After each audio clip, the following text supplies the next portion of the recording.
Scusate, iniziamo perché siamo già in lieve. Apologies, can we make a start? We're already a little late and we do have quite a strict timetable to stick to today. So I will not take long. I would like to welcome you and thank you for being here today. I'd like to thank the European Parliament for hosting us, in particular Member Sassoli, Madame Toia and Mr. Benifei as well. Thank you for Mr. Gussetti, who's here next to me, for starting this initiative, which is focusing on the experience of the Cariplo Foundation and which deals with a very important topic, that of social housing. I won't waste any more time. I will give the floor to the Vice President of the European Parliament straight away. Thank you. Welcome, everyone. Welcome to you all. I'd also like to welcome President Guzzetti specifically and his colleagues and thank him for coming here to be with us. We are very pleased because it's an opportunity for us to present to Europe a good practice, a good example, something which is long-standing, has a lot of experience in Italy and can be useful to the rest of Europe. Europe is still trying to deal with the crisis, particularly the housing crisis. In all of the 27 countries of the European Union, we have seen a number of different issues arise which have drastically affected Great Britain specifically, but we also have an Italian model. And that's why the group of the Democratic Party, the Member of Parliament Patrizia Toia and Mr. Benifei thought it would be a good idea to invite President Guzzetti here to tell us about his experience. Now, as you know, we have a few obstacles to overcome if we really want to have housing policy as a European policy. As you know very well, we're talking about a national policy. But that doesn't mean it's impossible. If the conditions are right, it doesn't mean that we can't introduce a European housing policy. We have understood by now that it's not a rhetorical approach that will help us with this long and deeply entrenched crisis. Opportunities can come out of this. So it's not just rhetoric, even though we say this very often. We will make sure that we help people to overcome their difficulties with regard to housing. We have a great coach here with us today, Mr. Guzzetti, a great teacher to learn from, but there are others we can learn from as well. When it comes to the topic of welfare in general, community welfare, there's a lot to be learnt. Over the past few years, the crisis has revealed the vulnerability of different people and communities. So dealing with this is very important, not only for each individual country, but also for the European Union. I believe that we can act as a source of inspiration. We can ensure that the Parliament and the Commission as well develop a European policy on housing. Housing policy has a good example to be inspired by in Italy. It's from the private sector and it is a social housing model. So we have a lot of work to do in that regard. And we need help from all of those who are willing to offer it. We have some excellent companions and people to help us on our way, and good examples to be inspired by. I'd like to ask Mrs. Toia to introduce the topic, and Mr. Benifei as well. They will make a few introductory remarks for this afternoon. Thank you. Grazie, Vicepresidente. Thank you very much, Vice President Sassoli. Mrs. Toia. Yes, just a few words so that I can also welcome Mr. Guzzetti and all of you who are here today. I'd like to welcome my colleagues. I see Silvia Costa, Flavio, Pier Giorgio and others as well representing the Social Affairs and Employment Committee. And I can tell you I'm extremely pleased that Mr. Guzzetti is here with us. I've known him for a long time and my respect for him increases as the years go by. I also feel that I am one of his friends and I've learned a great deal about the Cariplo Foundation over the past 25 years. It's done great and good things. It has done a great deal and I hope that you won't be allergic to me complimenting you in this way. I hope that you won't reject that. We said that we don't just want rhetoric. What Mr. Sassoli said is true. This is an Italian example, but we can help Europe with good practices, with examples of what's been done in Italy and how this can be replicated throughout Europe for the good of everybody. We are looking at an experience today which can serve as a source of inspiration for numerous countries of the European Union. I also think that all of the policies and decisions that the Foundation makes match up with European values such as research, digitisation, the environment, social affairs and so on. These are priorities.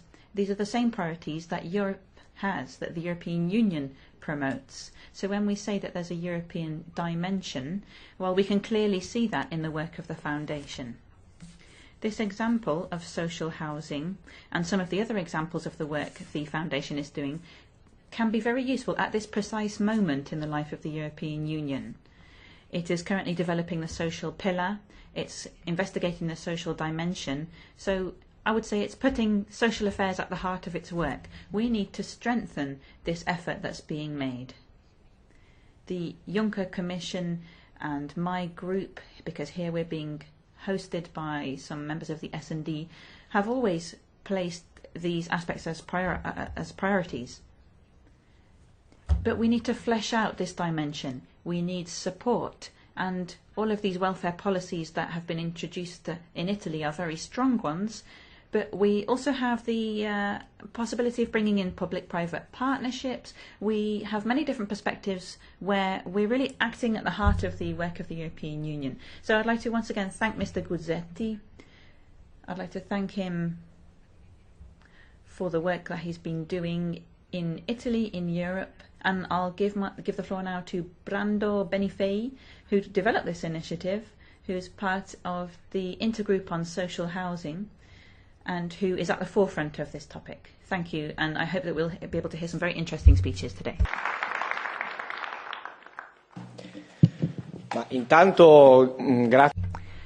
First of all, I'd like to thank all of the participants and Vice President Sassoli.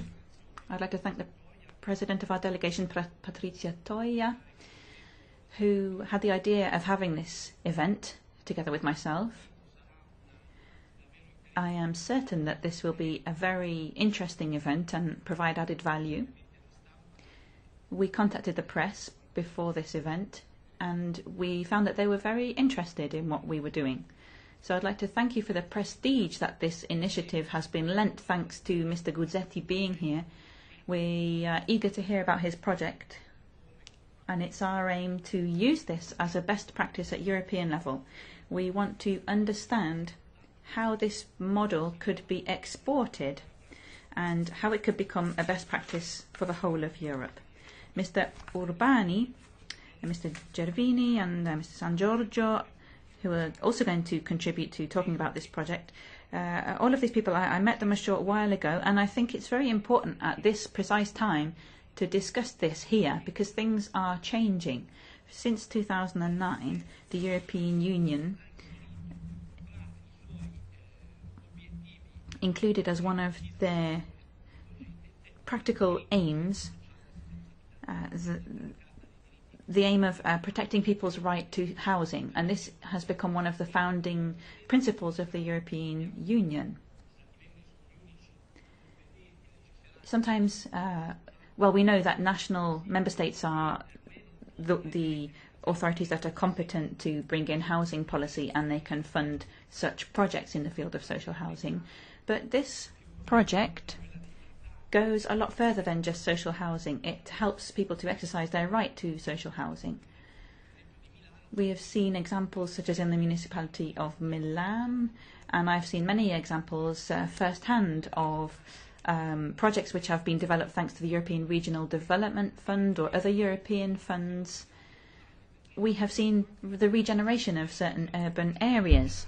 There have been some major changes that have helped us to implement these projects when we use the regional funds, the integration funds and so on for energy projects, for urbanization projects. then basically you're already carrying out projects which affect the area of housing in some way or another. So something is changing when it comes to the use of our funds. These funds are being allocated to various towns and regions via the European Union budget and the structural funds. And there has been a change in the legal basis as well since the Treaty of Lisbon. They have placed the topic of housing assistance as a priority.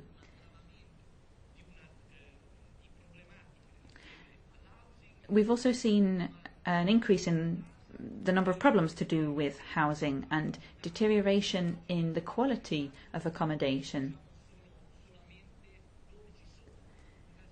In some countries, there isn't even a public offer of buildings which are available for public housing. It depends on the country. In some cases there aren't private associations or public associations either to help people get into housing. So it's very fragmented, the situation across Europe.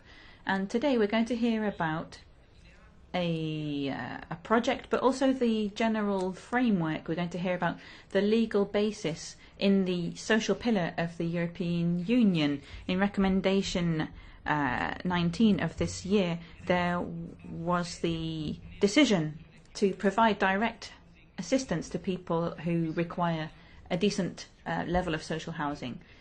This was a recommendation that's based on Article 153 of the Treaty on the Functioning of the European Union. So this won't lead to an actual directive being introduced, but it does point us to a very clear political decision that Member States have a responsibility to use these European funds to ensure that their citizens have adequate levels of housing via private associations that respond to these needs. So the legal basis is developing, and I think it is crucial today to hear more, first of all, from President Guzzetti and all of the other speakers that we have invited. We want to hear more about this project, which has a great deal of potential. In my view, this has the potential to change things, including the budget. We would like more power in that regard. Since 2009, the European Parliament has more power to contribute to the development of the budget together with the Council. It can also provide practical assistance to help the implementation of projects for using private money without the public having to step in. And I'm talking about projects which have a great social added value here.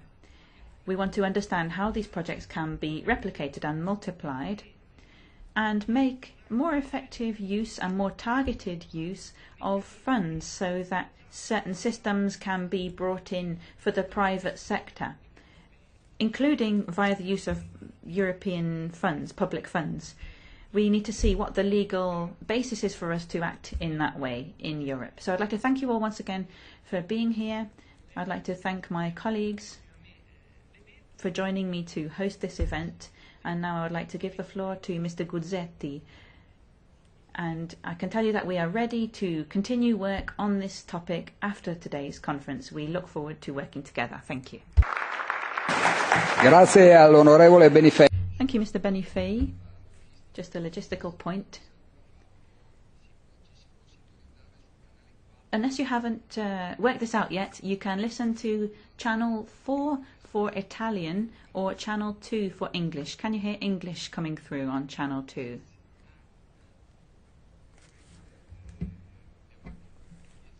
Good morning, Mr. Chieggia. I am pleased to see you. I'm pleased to see so many people here today. I'll give the floor now to Mr. Guzzetti from Cariplo Foundation. Mr. Guzzetti. Thank you.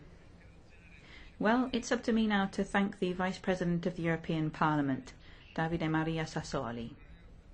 I'd also like to thank Patrizia Toia and Brando Benifei, Members of Parliament,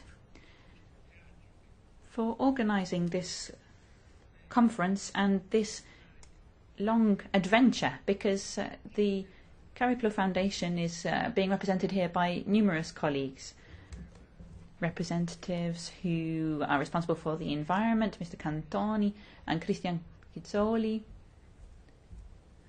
who is also involved in the construction projects that the Cariplo Foundation carries out. Romano Nei is also here, who's part of the Culture Committee. And our director is Sergio Urbani. But we will hear from him more later on. I think he can introduce himself at that point. So I won't do that now myself. I'm very grateful to the Vice President and the members of the European Parliament for organising this meeting. And I'd like to thank all of you as well, from the outset, for filling this room. I'm so pleased to see a full room of interested people, people who are motivated to learn about this project and this initiative. This is something that I'm very proud of, and I'm honoured to be here today, so thank you. We will have a roundtable session later on, in which we'll go into more detail on the various different specific points. But I think it's important to say something about the Cariplo Foundation from the outset. We have 88 banking-based associations in Italy, but we are barely known at all. We are in the news only when there's problems that come up with our stakeholders and so on. So now we need to take the lead. In our country, we play a vital role, especially now in the light of the crisis, the social problems that have occurred and the lack of public resources. If it hadn't been for our organisation and for the third sector as a whole, the private sector and the social sector, then the world would be a lot sadder place than it is now. There are a lot of people who have social needs and who haven't been able to find a response in the government. So this is a role that we play. I'm honoured to be here today as a guest of the European Parliament. I'm glad to be here in this place, which is the place of representation of the different political parties throughout Europe. And I think back to Spinelli, to those illustrious Italians that worked here in the past. We know that Europe is experiencing a difficult time at the moment, and I really hope that you and the European Parliament, particularly you young people, will be able to overcome these obstacles and move forward, not go backwards and come to a halt.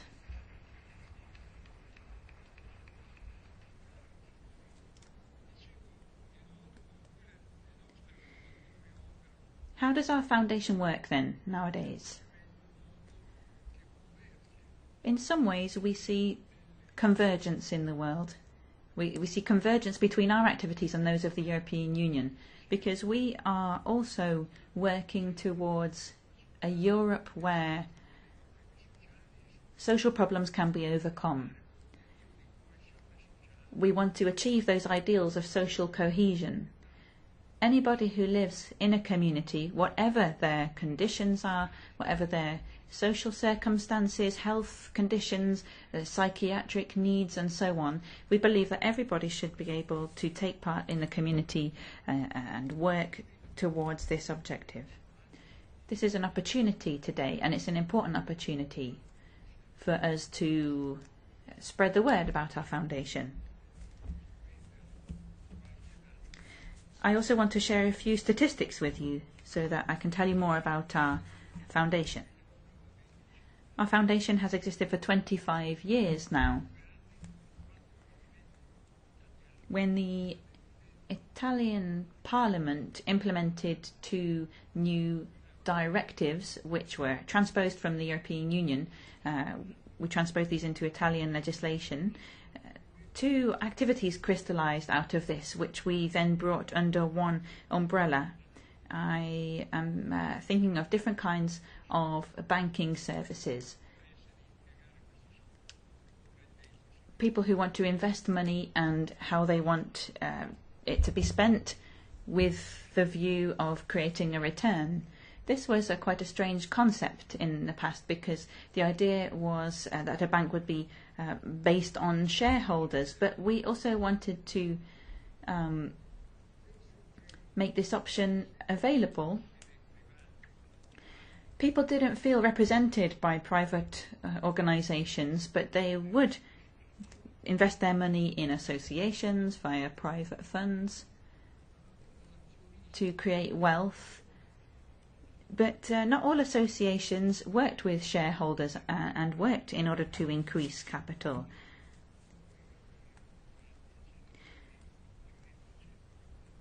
Over 200 years ago, a foundation or a bank such as this would not really have lasted very long. But things have changed a lot since then. In any case, this law that was transposed separated out these two types of activities. The bank became the association that would invest to generate a return, and then we lost sight of these organisations which we might call a foundation.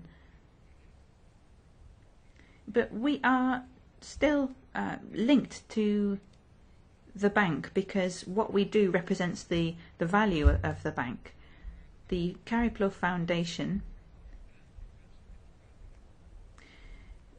works with the most important bank, savings bank in the world, the Cassa Depositi, which has a turnover of over 7 billion. And this is the wealth that we are dealing with. Of course, that is allocated to different areas, but nonetheless, this amount is significant, and it's put to use when you deduct the taxes to do with expenditure and so on. The rest of this money is spent on social activities, social projects. Allocations of money are made, grants and so on, to certain projects in the social field. But we never carry out our projects alone. We are a charity organisation, so we involve other actors as well. We work a great deal with the third sector, with other associations and foundations, other social cooperatives, social enterprises and so on.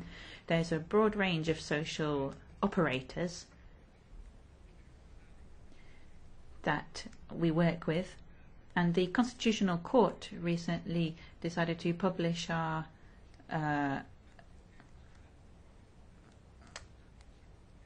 wrap-up of our activities, because they are the authority for these associations. We have a long history of working with social operators, and we have been able to gain a great deal of experience and learn a lot of lessons. We think that what we have learned is important for our communities, both in terms of services to people, culture, the environment and scientific research. Over the past 25 years in which we've been active, we've funded around 30,000 projects. We've given away about 3 billion euros, and in 2016 alone we allocated 178 million euros to over 1,200 initiatives. So if I could give you another statistic, the combination of the money spent by all Italian foundations was just under 1 billion euros in 2016. In Europe, we have also seen the important work that's been carried out by the European Foundation Centre under Jerry Salole, who I'd like to thank for his support. So philanthropy is really flourishing, and we see a great deal more openness to cooperation. According to the data published by Daphne, which is an authority which oversees European associations representing foundations, according to this data, there are over 147,000 philanthropic foundations in Europe, and each year They spend around 60 billion euros, or make 60 billion euros available. This seems to me to be quite a large amount. Now, all of this philanthropic effort would be meaningless if it weren't for the fact that in addition to these activities, in addition to giving money and providing funds to support good examples and good ideas,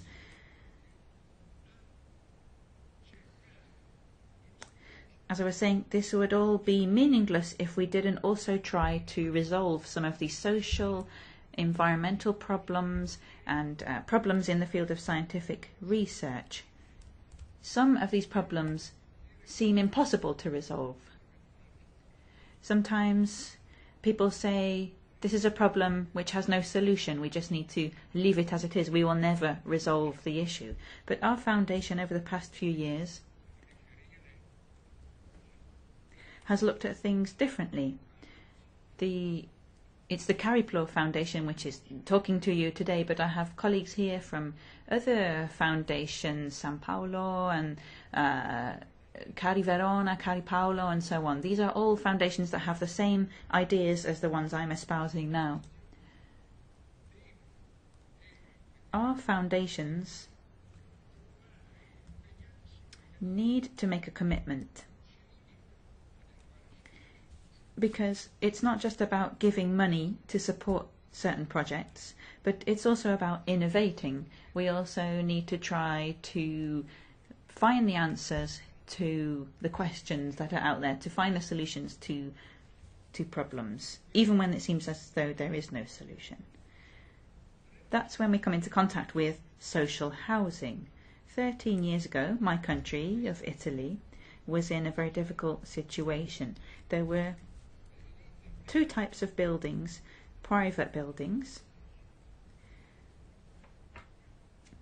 and often we hear the idea that construction is a free market, but this is talking about companies that build with investments that are poured in, and they expect an economic return on their investment. We hope that they're not speculating, but unfortunately that is what happens sometimes. So this is private construction. In addition, you have public construction. This is construction which is subsidized by public funds. But with the crisis, public money has decreased. The amount which is put for housing has decreased a great deal. But there is also another type of construction which we came up with, which didn't exist before, to try to meet the needs of people. I'm thinking of young people, elderly people, working migrants who are able to afford rent on an apartment, but who can't accept the prices of the free market. I'm talking about university students who sometimes have very difficult, very serious problems. In our region of Milan, when I talk to university representatives, one of the main problems that they have is providing housing for university students. But students can't pay the prices of the free market. They need to take part in co-housing projects. We also have numerous students coming in from other countries and young professionals as well.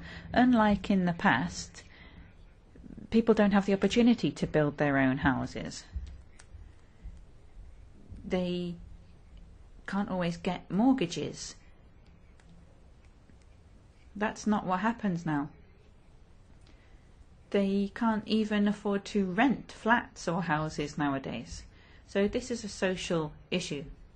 And the Cariplo Foundation was already active in the construction sector. We took part in a call for tender, together with a number of non-profit organisations.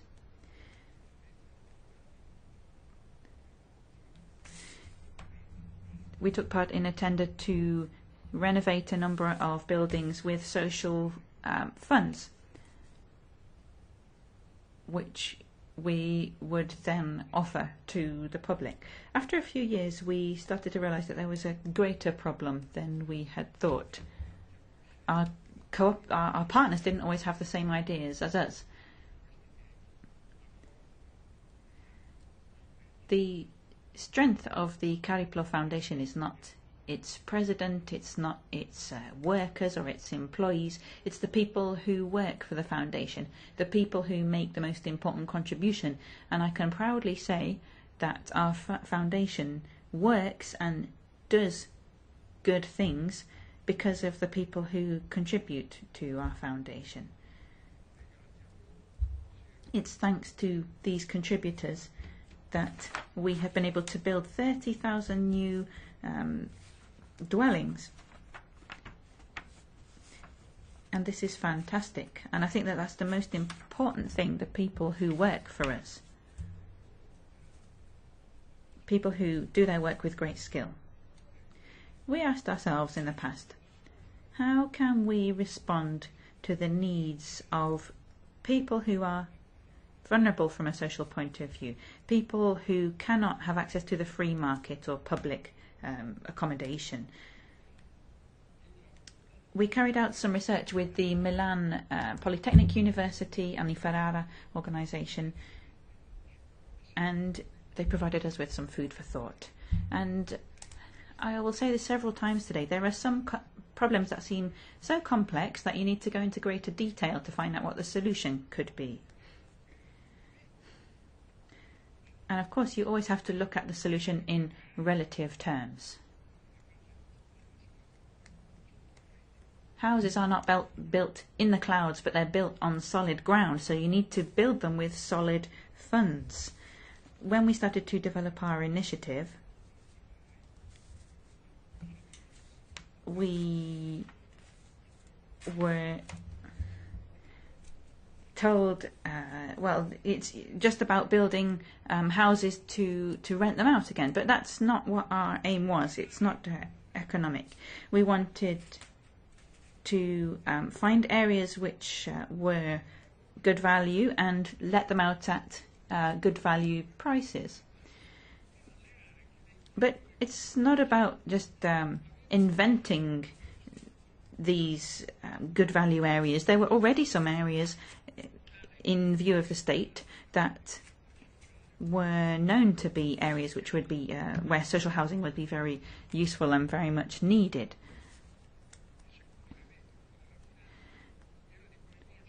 Now, from a financial point of view, we also wanted to involve operators from the private sector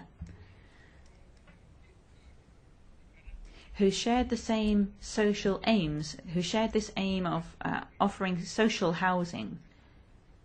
We wanted to make sure that these new buildings would be rented out to those with needs, to people who were vulnerable socially. I would like to thank the representatives of the Lombardy region and Milan region for being here today because they were partners with us at that time. We found that our experiments worked, and I can tell you again that this is private construction. Public funds were not being used.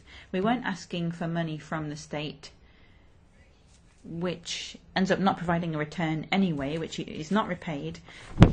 We're talking about private investment, and people get their return on this twice the percentage of inflation. And this justifies the investments. We involved savings banks, housing funds, and so on, and we were able to collect over 85 million euros.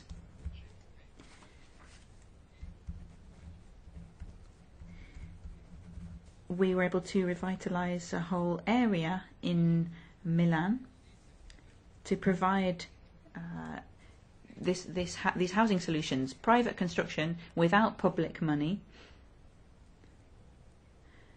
And later, during the roundtable discussion, I will perhaps be able to come back to this because my 20 minutes is soon being used up.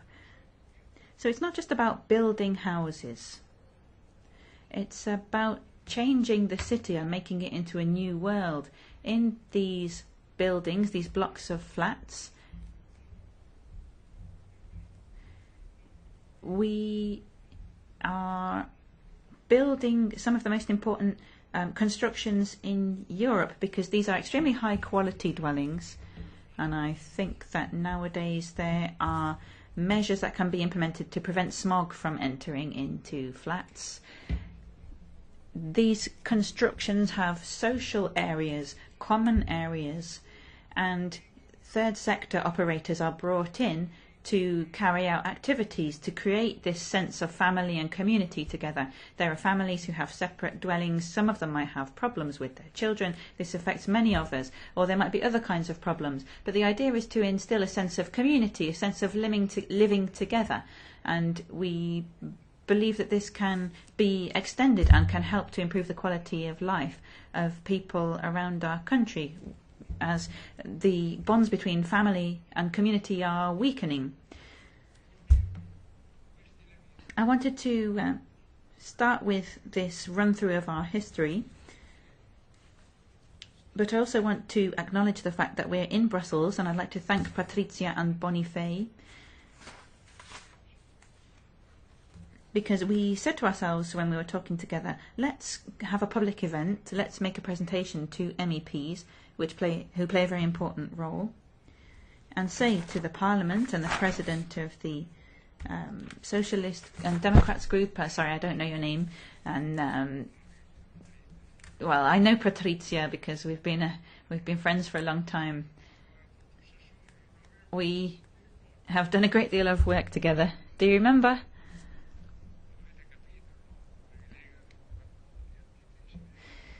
Well, we go back a long way, and we have a lot of respect for each other. Paula Svevo was another of our comrades in the past. But there weren't many women around in the past. There's a lot more women now. There were a few misogynists doing the rounds. Anyway, let's get back to business. We are here in Brussels today thanks to you, and we're here for two very specific reasons. You are working on documents for the next work programme, and there's already a recommendation, I understood. Was that right, a recommendation? Well, I'd like it to go a bit further than a recommendation, to be honest. But in any case, I hope that your documents will also take in this perspective and these problems that I'm discussing about today. Of course, there are a lot of improvements that still need to be made, but I hope that you will give space to this topic, because this is something which affects us all. The topic of housing is not just something that is a problem for Lombardy, for Italy, but it's a problem of all the countries of the European Union. It's a topic that we need to focus on, because it affects in particular the most vulnerable, the most marginalised. Social housing is an opportunity. We can put this topic at the forefront of this recommendation, but please pay close attention to this. I'm not saying that there's a place such as Milan or Italy which is perfect, or that the foundation is perfect, but we have positive experiences. We have seen good examples, and so we want to try to help you. We recognise the need for a social infrastructure, because there's the other side of the Juncker plan as well. There's funds, because I'm not talking about grants here, but the Juncker plan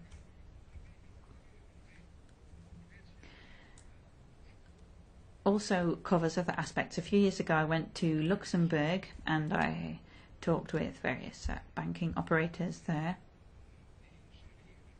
and I was asking whether it would be possible to help us out. But that's why we're here in Brussels today. We want to share our experience with you. We want to say that we are available to help. And of course there's always more research that can be done. We are open to your criticism and your remarks, but we are happy to share our documents with you, and I hope that this initiative will lead to even greater things, and maybe you could even fund us a little more, because we always need money. So thank you very much. Io ringrazio il Presidente Gutierrez. Mr. Gottetti, I thank you very, very much. Now we have got a shift in our panel. The ones that wish to remain, of course, are more than welcome. I also would like to call to the panel Sergio Urbani, General Director of the Cariplo Foundation, also the Housing Social Foundation representative. Then we have also to change the name just here in front of us. Mr. San Giorgio, Director of Cassa Depositi and Prestiti, and Mr. Isaia, which is the Chief Head of Unit for the Public Procurement of the European Investment Bank. So please, the floor is yours.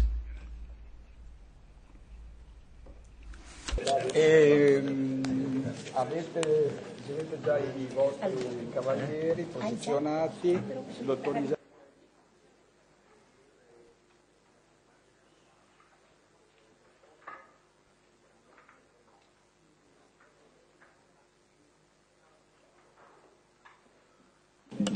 Bene. Well,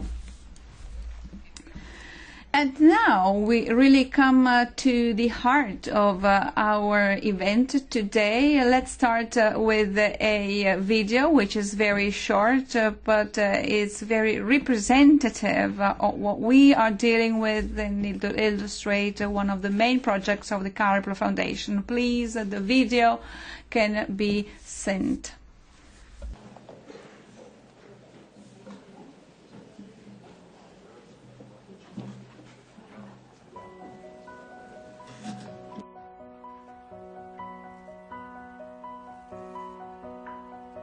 The Cariplo Foundation since 1991.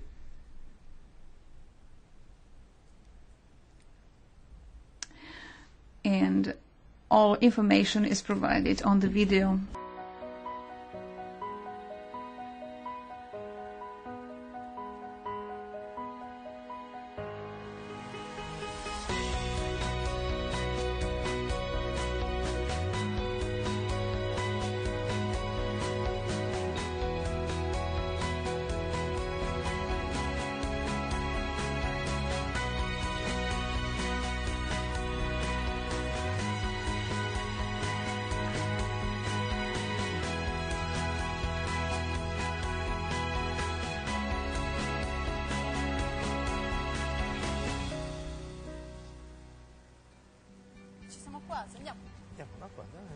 Ma io non so, non ho emozioni in questo momento, veramente. Perché? E non so com'è, se è bella o brutta, cioè è la prima volta, hai capito? Ho 45 minuti per visitarla, adesso cosa devo fare? È una bella vista, Ciao casa. Stanno salutando la casa? Questo progetto nasce da una domanda. È possibile con lo stesso budget realizzare un bel pezzo di città dove io vorrei abitare? La casa è il luogo in cui stai bene, no? Le persone hanno bisogno di una casa per avere una famiglia, per coltivare i propri interessi, per crescere anche professionalmente, e questo in questo momento non c'è in Italia. Ma cosa c'è di mezzo tra il sogno, l'utopia e il fatto compiuto? Cenni è un progetto apripista di questa avventura nell'housing sociale, è uno dei primi fatti compiuti. Noi avevamo già fatto la domanda alle case popolari e avevamo 17.000 persone in lista d'attesa. Chi ha realizzato Cenni ha anche una motivazione interiore molto forte ad arrivare a questo tipo di risultato, perché qui non c'è il profitto come guida. L'housing sociale è un'edilizia che si estende al campo dei servizi e che ha criteri di accesso che sono regolamentati. Reddito, la preferenza di piano, preferenza di tipologia organizzativa, chiaramente incrociata con le possibilità. Per ascoltare i bisogni delle persone noi attingiamo a metodologie che aiutano le persone a progettare insieme delle attività che loro faranno. Le persone devono partecipare a degli incontri di preselezione nei quali noi spieghiamo quale sarà anche il loro impegno, che poi è focalizzato soprattutto nella gestione degli spazi comuni. Qui a Cenni c'è sempre qualcosa da fare. Lezione di ballo latinoamericano piuttosto che il crossfit la domenica mattina. Siamo trascinati uno con l'altro, cioè ci divertiamo a creare delle situazioni nuove, a vedere di risolvere magari dei piccoli problemini, insomma, ognuno da quello che ha. Agli architetti chiediamo di porre particolare attenzione a tutto ciò che accade dall'ingresso della casa privata fino al perimetro del lotto, che è lo spazio dove le persone si incontrano e dove le persone possono veramente costruire un tessuto sociale. Se stiamo iniziando questo percorso, io credo che un minimo di intenzione di venirci incontro sia necessaria, se no è inutile pensare di andare ad abitare in un social housing. E tutta questa attività serve alle persone per conoscersi e per iniziare a capire che fare delle cose insieme rende il quotidiano molto più semplice. Stiamo diventando tutti classe medio-bassa. La gente è molto più sensibile di prima a dei valori come l'ecologia, piuttosto che le buone relazioni, la socialità, la collaborazione, la condivisione di beni che magari a livello di famiglia non riusciamo più a permetterci. È qualcosa di veramente nuovo, nel senso, indipendentemente dalla costruzione realizzata con dei sistemi nuovi. È la struttura in legno più alta e più grande d'Europa. Il legno nasce proprio come una scelta consapevole di risparmio energetico, è un materiale che si può riciclare. Ma poi le ricoprono di cemento, cioè nel senso, le pitture come fanno? Cioè il legno e poi cosa ci mettono? Cioè comunque fuori non vediamo il legno, all'interno tipo il pilastro è il legno.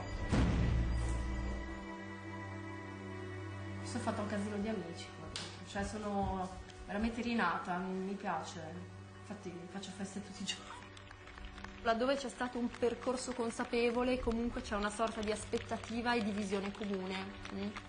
Tante cose si sono avverate, c'è uno spirito abbastanza forte all'interno dei gruppi. Mi sembra di entrare in un resort, non lo so, una casa vacanza, come del genere. Esci dal traffico, semafori, poi entri qua, silenzio, verde, tutti ci salutiamo e niente, ti senti a casa.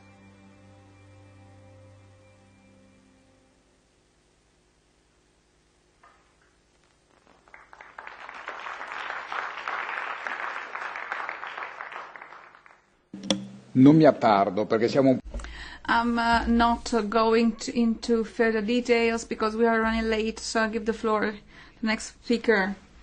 I will be also very short because we are running out of time. Our facility is a strategic infrastructure for our town. It is strategic because it enables our town to be competitive, to attract new employment, to have new families that are going to have further children. 43 children, as you have seen, were born in our 3 hours of presence there. So it's a major success, and of course it's not for everybody to have an available budget to have a house. So of course we also to attract people, also students, for example. So students look at our structure to decide in the venue where their people, their young people are going to study. So it's very important to also to provide domestic services for elderly people where they can have a more efficient possibility to provide better and well-provided services. We are a private foundation. That means that we do not work for the interest of the public interest as other facilities. So we really are based on local level, make experiences. We then set up also private and public partnerships. We are a strategic facility in a private and public partnership context, and we try then also to make things progress also with these other stakeholders. But all this effort, is it sufficient? Is it sufficiently efficient to understand how the habitat shall be better conceived?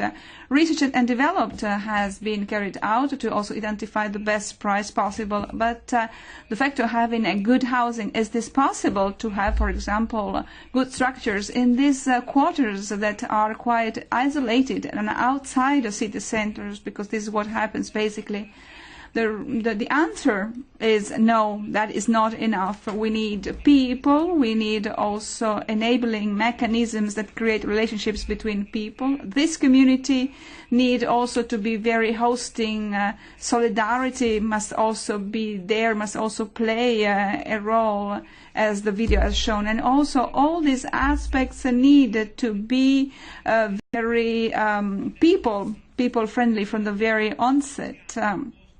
Basically, what we do is we support the cost of the design equally with the same amount of money as we support other chapters. So design is equally important. This is not just something that comes afterwards.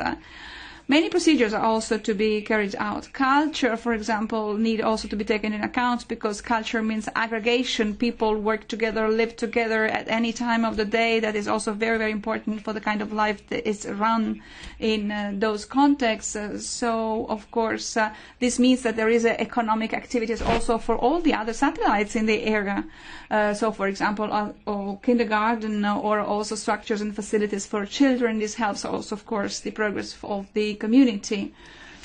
I don't know whether you can see appropriately in this slide, but there are plenty of people. There's also an open-air cinema. There are also concerts going on. There is also a countryside house, which is included in the project.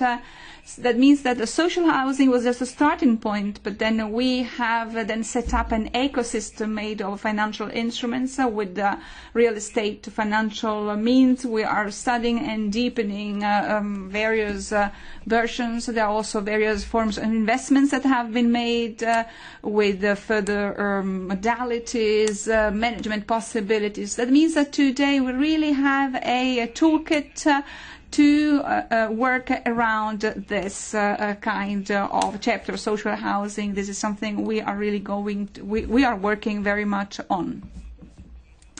Yes, I've already come to my end, where I would like to underline that we have a sustainable model. When I say sustainable, that means from the financial point of view, financial viable. That means that has been tested already in various projects. Many projects have been already been launched on the market. It is also sustainable from the ecological point of view. That means that these houses are A+ house, that means greenhouses, and this project is also sustainable from the social point of view. That means the community is designed in such a way to care for the vulnerability of the community itself. That means that you have young people, elderly people. So, well, there are a lot of young people. That is, of course, that would be the easiest context. But in 30 years' time, the same context, you will find middle-aged people, and in 50 years' time, then we will have elderly people in the same community. This model is scalable. This has been the case already in Italy, in the northern part of Italy, but now also at the European level the perspective is possible, because the investment parameters have been adjusted, and of course the same parameters can be duplicated. We have 3 million euros, as we have heard, the Cassa Depositi and Prestiti. We want to make 20,000 social houses. So what will happen in the future time? Well, there is new instruments for the peripheries, and there also the possibility to relaunch any further this chain, which is very precious for us today. We really have to invest in it. Thank you. Thank you very much, Sergio. Marco, the floor is yours. Good evening, ladies and gentlemen. Good evening to all and each of you. I will be very short and will focus on the main elements of our social housing model the Foundation has insisted on. Since the 90s, the Cariplo Foundation has started to reflect on the housing emerging problem and to identify innovative tools to deal with that. And at that time, the Cariplo Foundation had already seen that this emergency was not just a real estate problem, just not around the house. As a matter of fact, the Cariplo Foundation had understood that also services to people were just equally important, just to mention one chapter. So a feasibility study had been carried out with the University of Milano to try to identify innovative solutions to enable these projects with no public resources, so with no financial support. At the very end of this feasibility study, the Cariplo Foundation had decided to set up, to create a vehicle to dedicate a foundation for the social housing that was set up in 2004, together with the support of ANCI, which is the Association for the Italian Communities, together with the Lombardy Region administration. So from the very onset, this approach has underlined the importance of the public and private partnership model and adopted jointly in an integrated approach. That means that not only the real estate dimension was considered, but also the social dimension was very much included. That means then skills and resources were available to focus on the social dimension. All this was, of course, very much focusing on the financial and social sustainability. In 2007, we have come to the first ethic fund, as we have called it, with 85 million, of course, granted by various stakeholders and donors.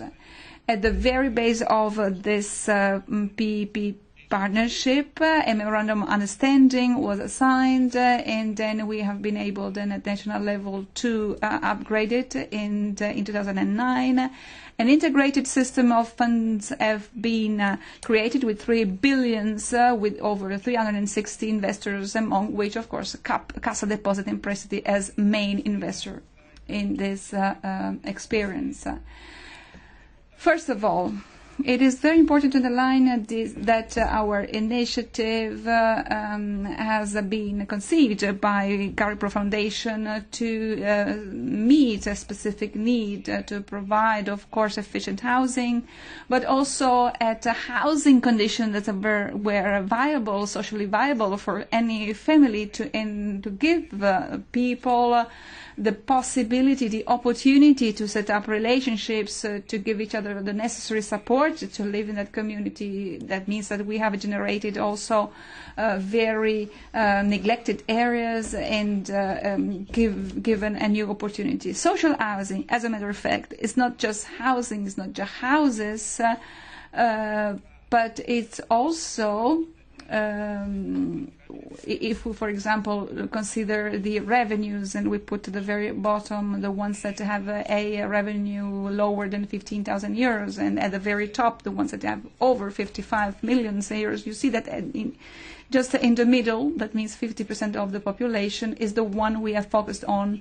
That means the one that are directly interested and impacted by the social housing availability. And according to the analysis and study we have done and gone through, we see that the the ones that need a social housing are the ones that are to be found in the lower part of the pyramid. And then you have to consider the people that have an access to the public housing. That means houses that are supported by public money. That these are the people that rather are to be found in the upper part of the pyramid. The middle part has grown very much recently. And, of course, the problem is to be found in that part of the pyramid. The local and regional experiment and experiences we have gone through, for example, in the Lombardy region, have identified a model which proved to be valuable and efficient. And this experience proved to be efficient, has been scaled, and 2 years after, at national level, a structure, an integrated approach for funding has been set up with 2 billion euros available, which is funding this kind of projects, and of course other investors are also playing a role. So that is what makes the regional projects available. There are various providers, so for example architects, also building companies, etc. And you can also find some other associations, cooperatives, social businesses, social enterprises, and so on and so forth. So this system, at the very base of it, needs a strong and major public and private partnership. And for example, we have relied on a very strategic partnership, public and private partnership with the region of Lombardia. And of course also the municipality of Milano is a key partner for the investment, for successful investment in this respect. So that means that this partnership is pivotal to carry out these projects with involvement of sophisticated stakeholders, with also, of course, the public stakeholders and the private investors as well. At national level, we have seen it already. The starting point is the Lombardy region, but all other regions are also involved, and progressively many projects are being carried out, are very well advanced, or are being conceived all over Italy at the national level. Then the coverage is growing, and at the very end of 2016, more than 1 billion euros, Mr. San Giorgio will be more precise than what I am, has been used. The investment has been approved, and the 2020 target, as what this was reminded earlier, consists of having 20,000 available houses, including houses for students, just to mention one example among others. There are at least 3 fundamental pillars that support the social housing model. These are necessary to support this replicable model. First of all, a solid financial model, because this attracts the investors' financial resources. Secondly, what is also necessary is to create favorable conditions to facilitate the relationships, the social cohesion of the social tissue of our everyday life, in order to attract the inhabitants, to attract tenants. And there is also another third main pillar, which is also very important, and so the support of the investors. So that means that this investment program has a major and strong social impact, with at the same time also economic return. So that means that these investments create at the same time financial result and social result. I'm coming to my end. And we are talking about funding, and that means that there are also, this is the first experience, this is the first project of this type all over the world. Thank you. Thank you very much, Mr. Gervini. Now Mr. San Giorgio is on the floor. So the floor is yours.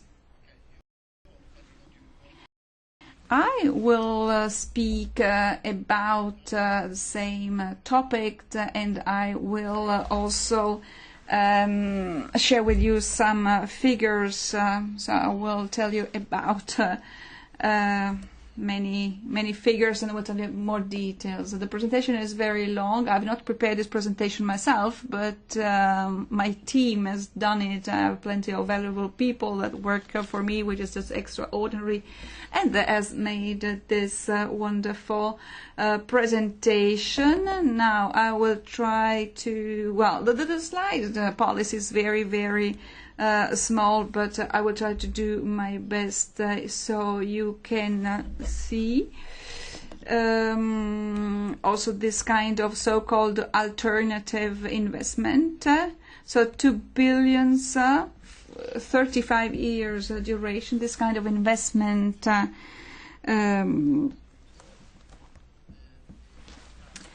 will then last until 2020 to be fully covered. Between 2 and 3% is the interest, the expected interest rate for this investment. And if you consider the level of the present possibilities, this is not bad at all. And so.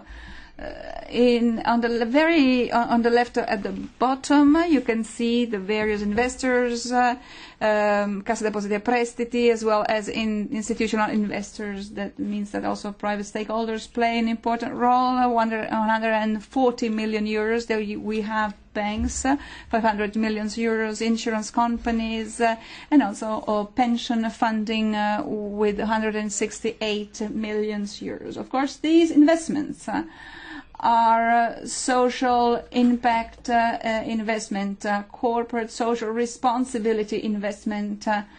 At the same time, we should not forget these are market investment with a major social impact.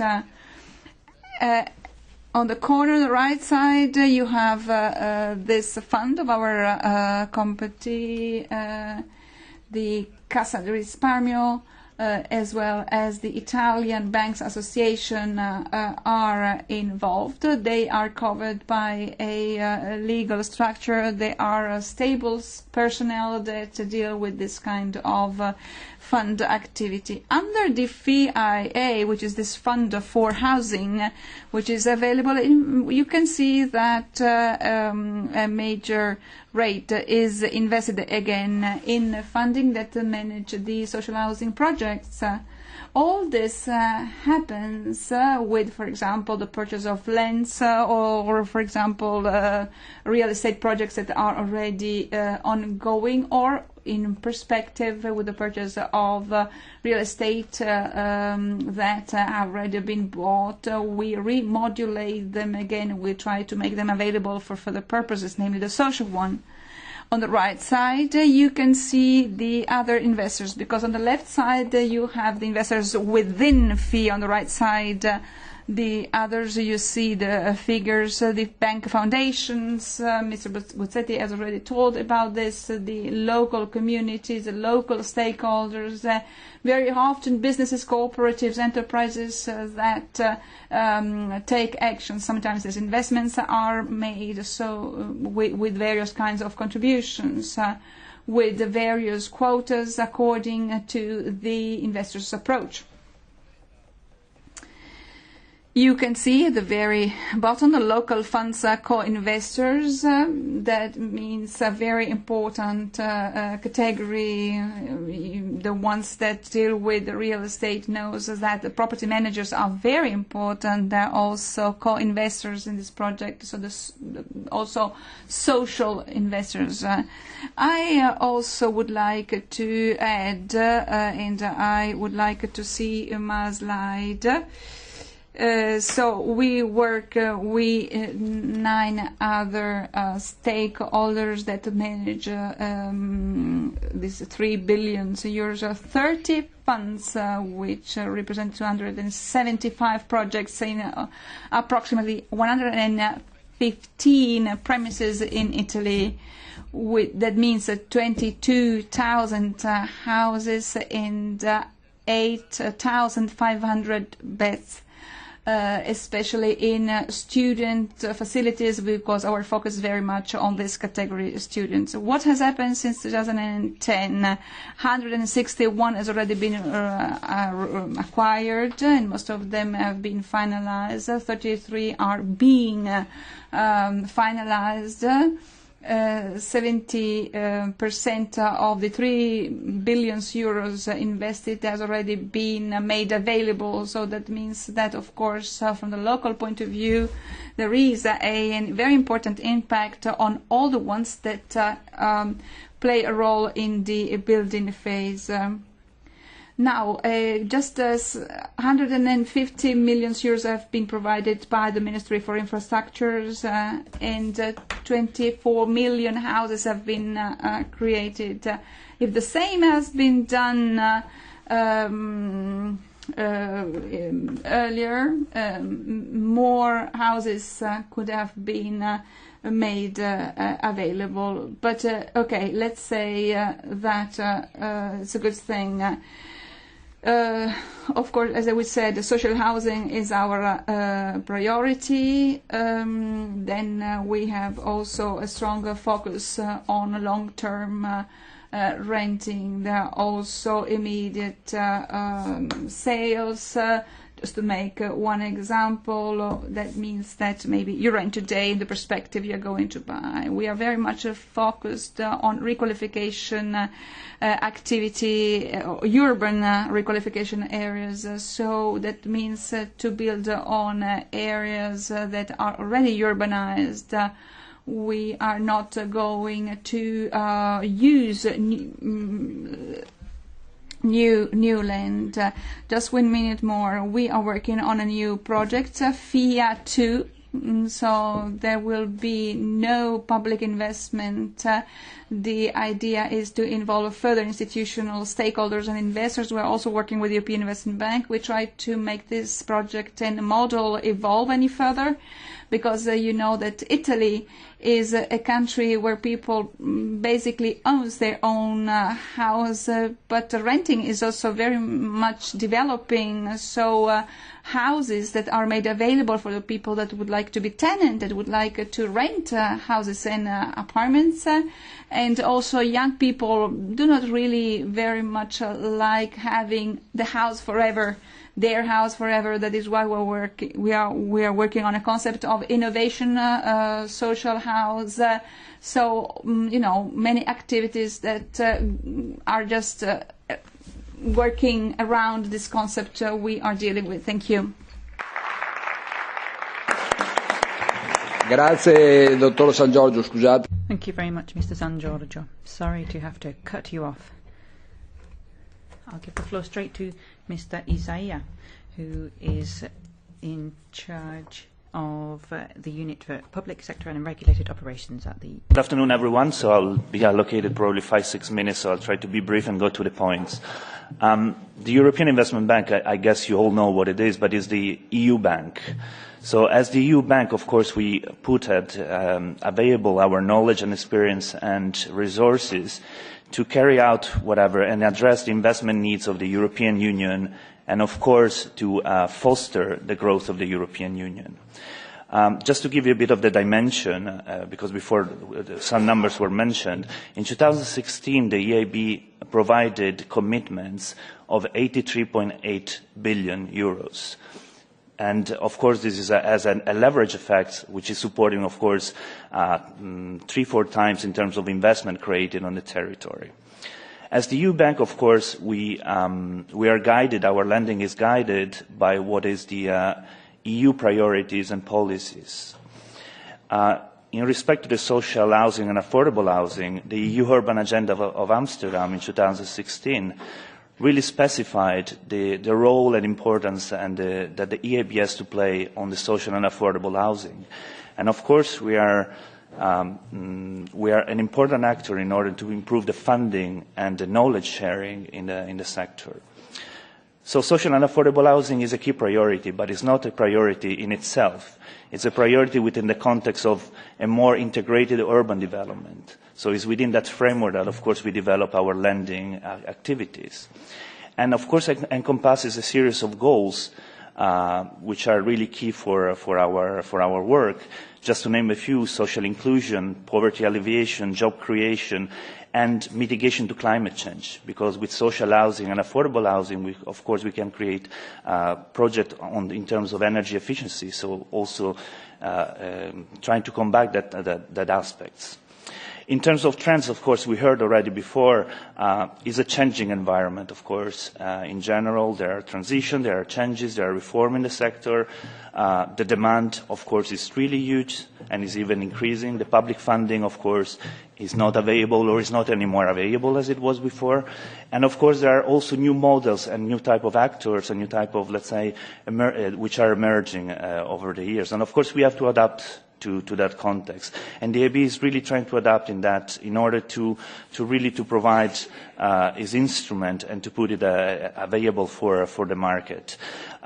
We're trying, of course, to expand our geographical reach and scope. We are adapting to changing risk profile. As I was saying, continuing, of course, we can still provide funding to the public sector, but we are expanding more and more our support to the private sector and to public-private partnership, which are becoming more and more important and at stake for the sector.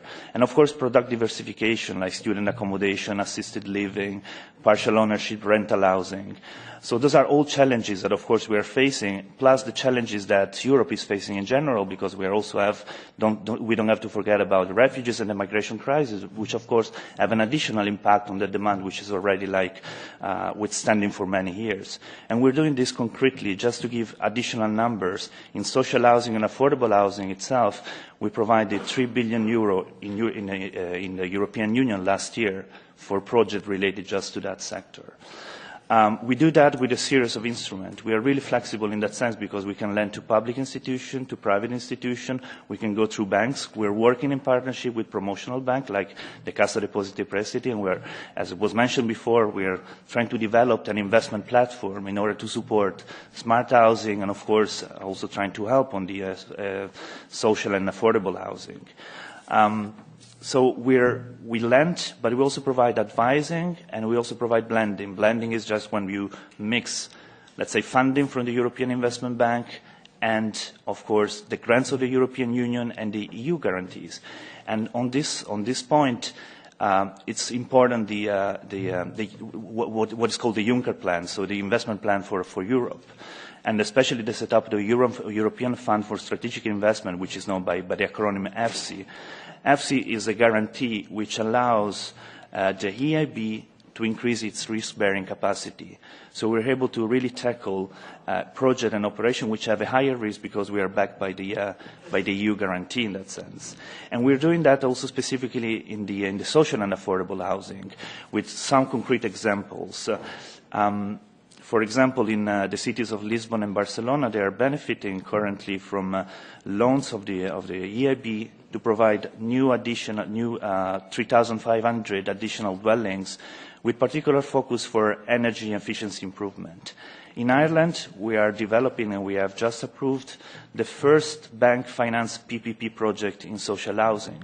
So we're also entering into territory which were a bit not yet explored by the bank.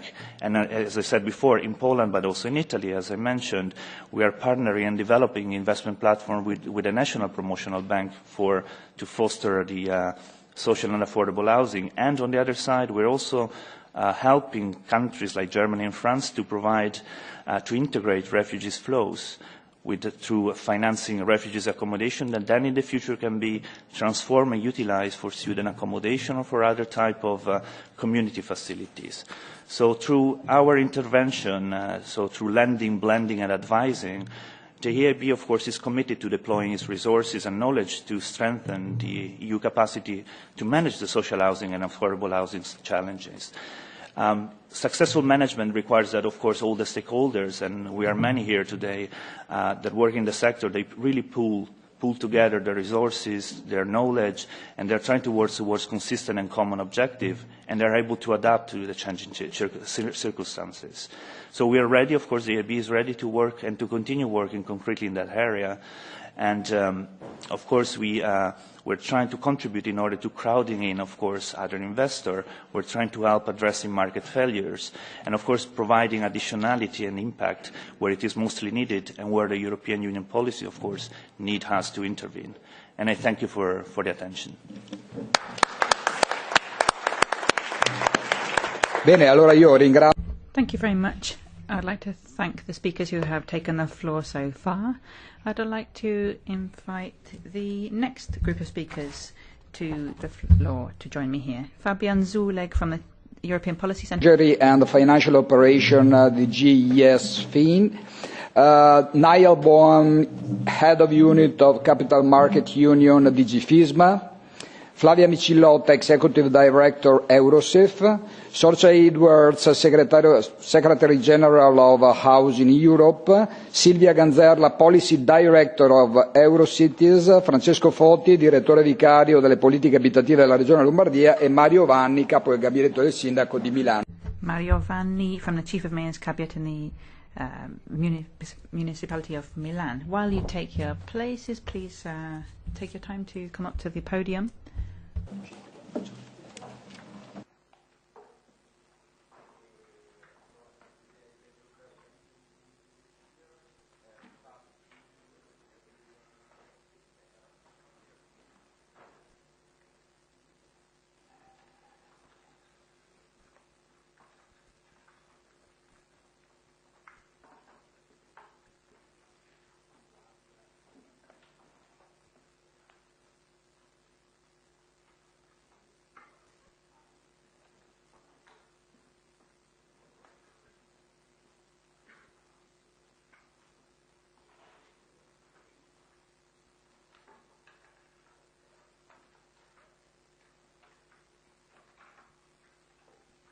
Bene, per recuperare.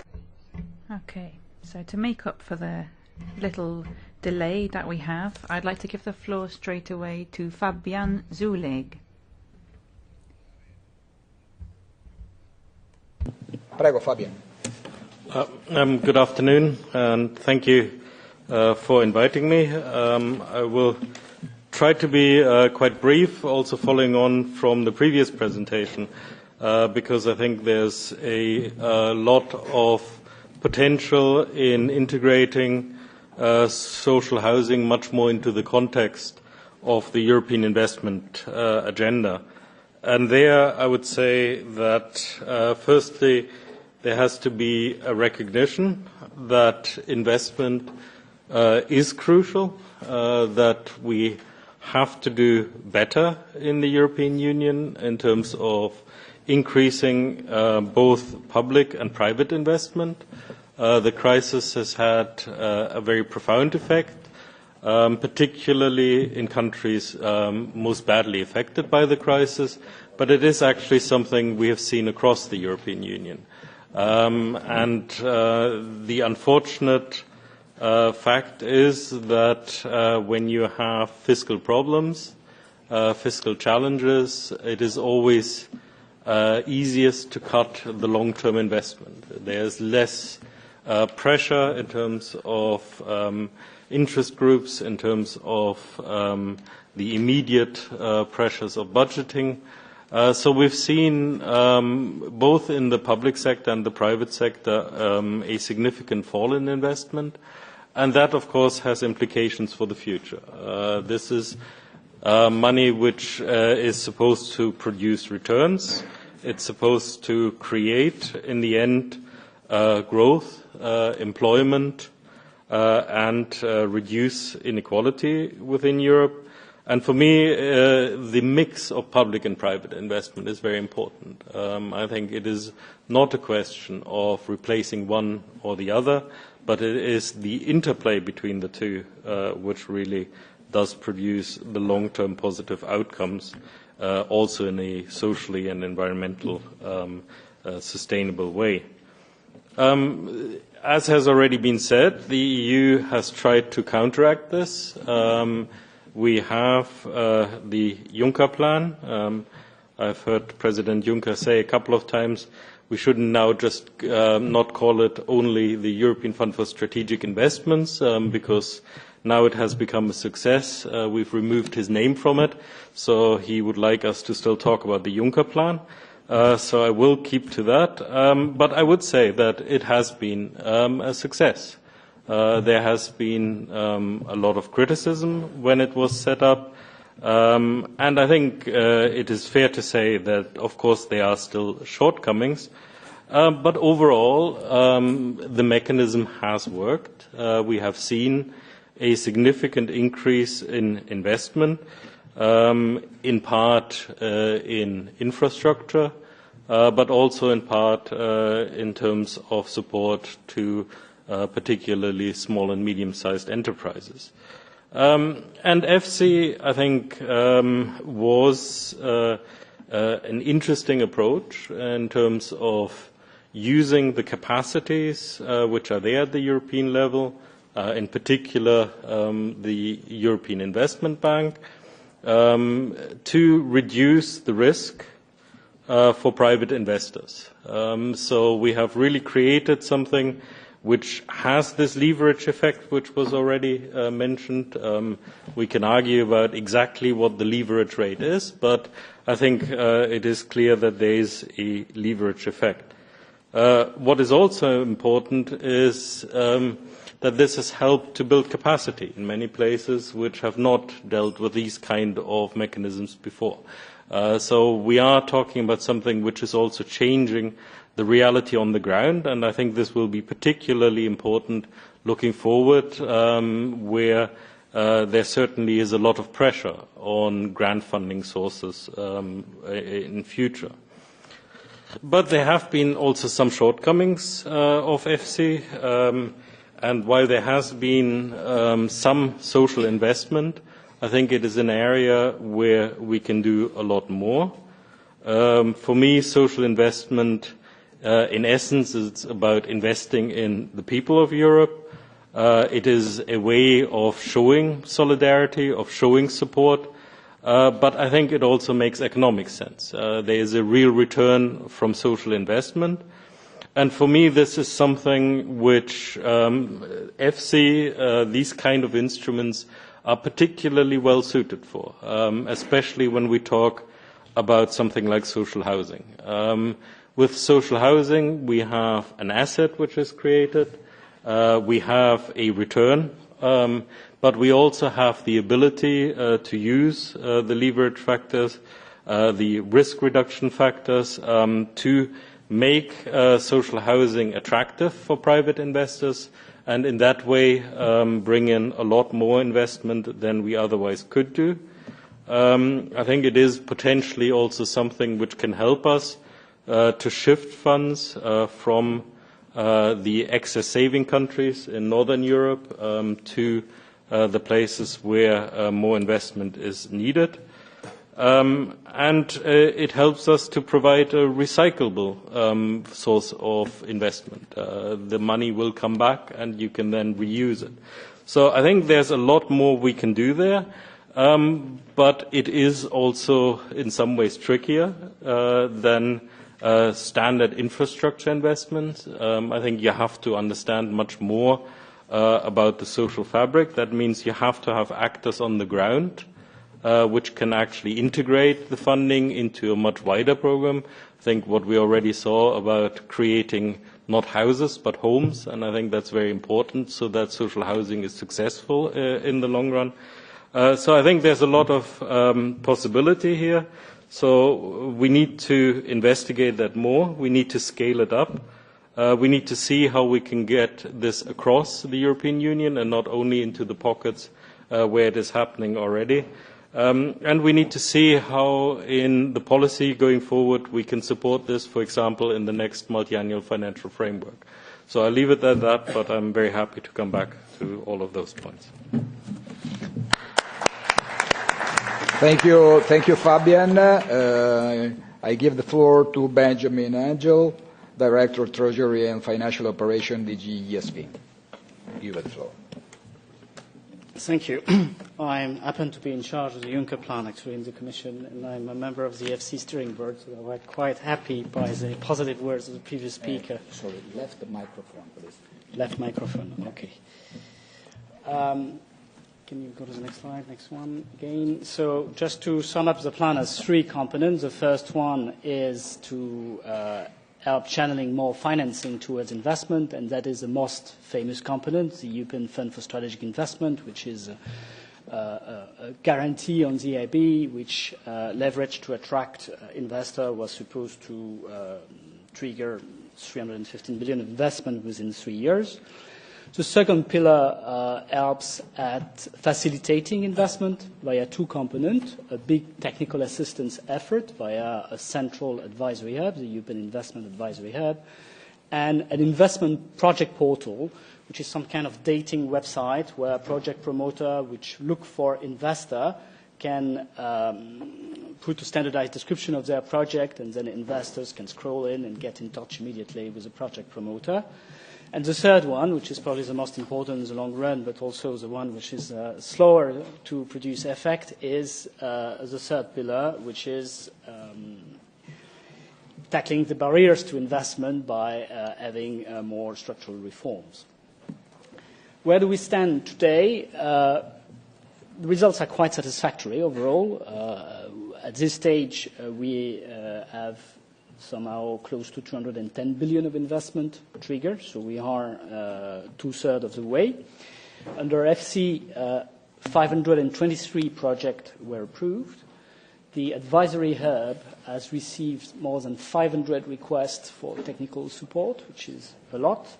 And if you look at the European Investment Project portal, we have received around 280 projects, of which 160 are already online for some 60 billion of investment, which is quite a satisfactory result. Now, focusing more on social infrastructure, under the infrastructure innovation window, the one which is operated by the EIB, at this stage around 133 billion of investment have been catalyzed. The share of social infrastructure is still modest, I must say, and I would concur with the previous speaker. It's around 4%. It's modest for a number of reasons. One of them is certainly the difficulty in creating those projects. That's why we intend to come up with a number of solutions to help facilitating it.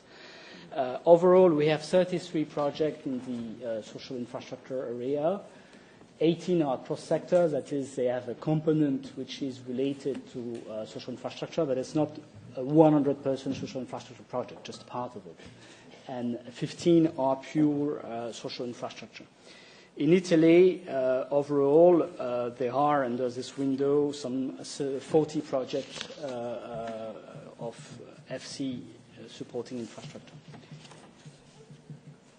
There is an important part, though, which is not very well known, which is operated under the SME window.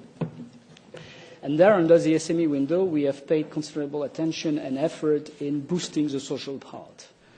We have done it via several ways. As you know, the big difference between the SME window and the infrastructure window is that in the infrastructure window, the one operated by the EIB, basically wanted the EIB to act differently, to take more risk. In the SME window, the one operated by the European Investment Fund, we didn't want the investment fund to take more risk. It's taking a lot of risk. So we wanted the EIF to do more. But it meant we could also use existing instruments.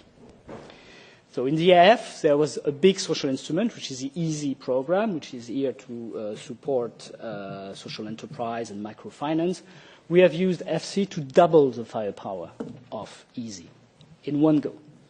So that was already a very significant step up of the action in a window which is today the most successful one.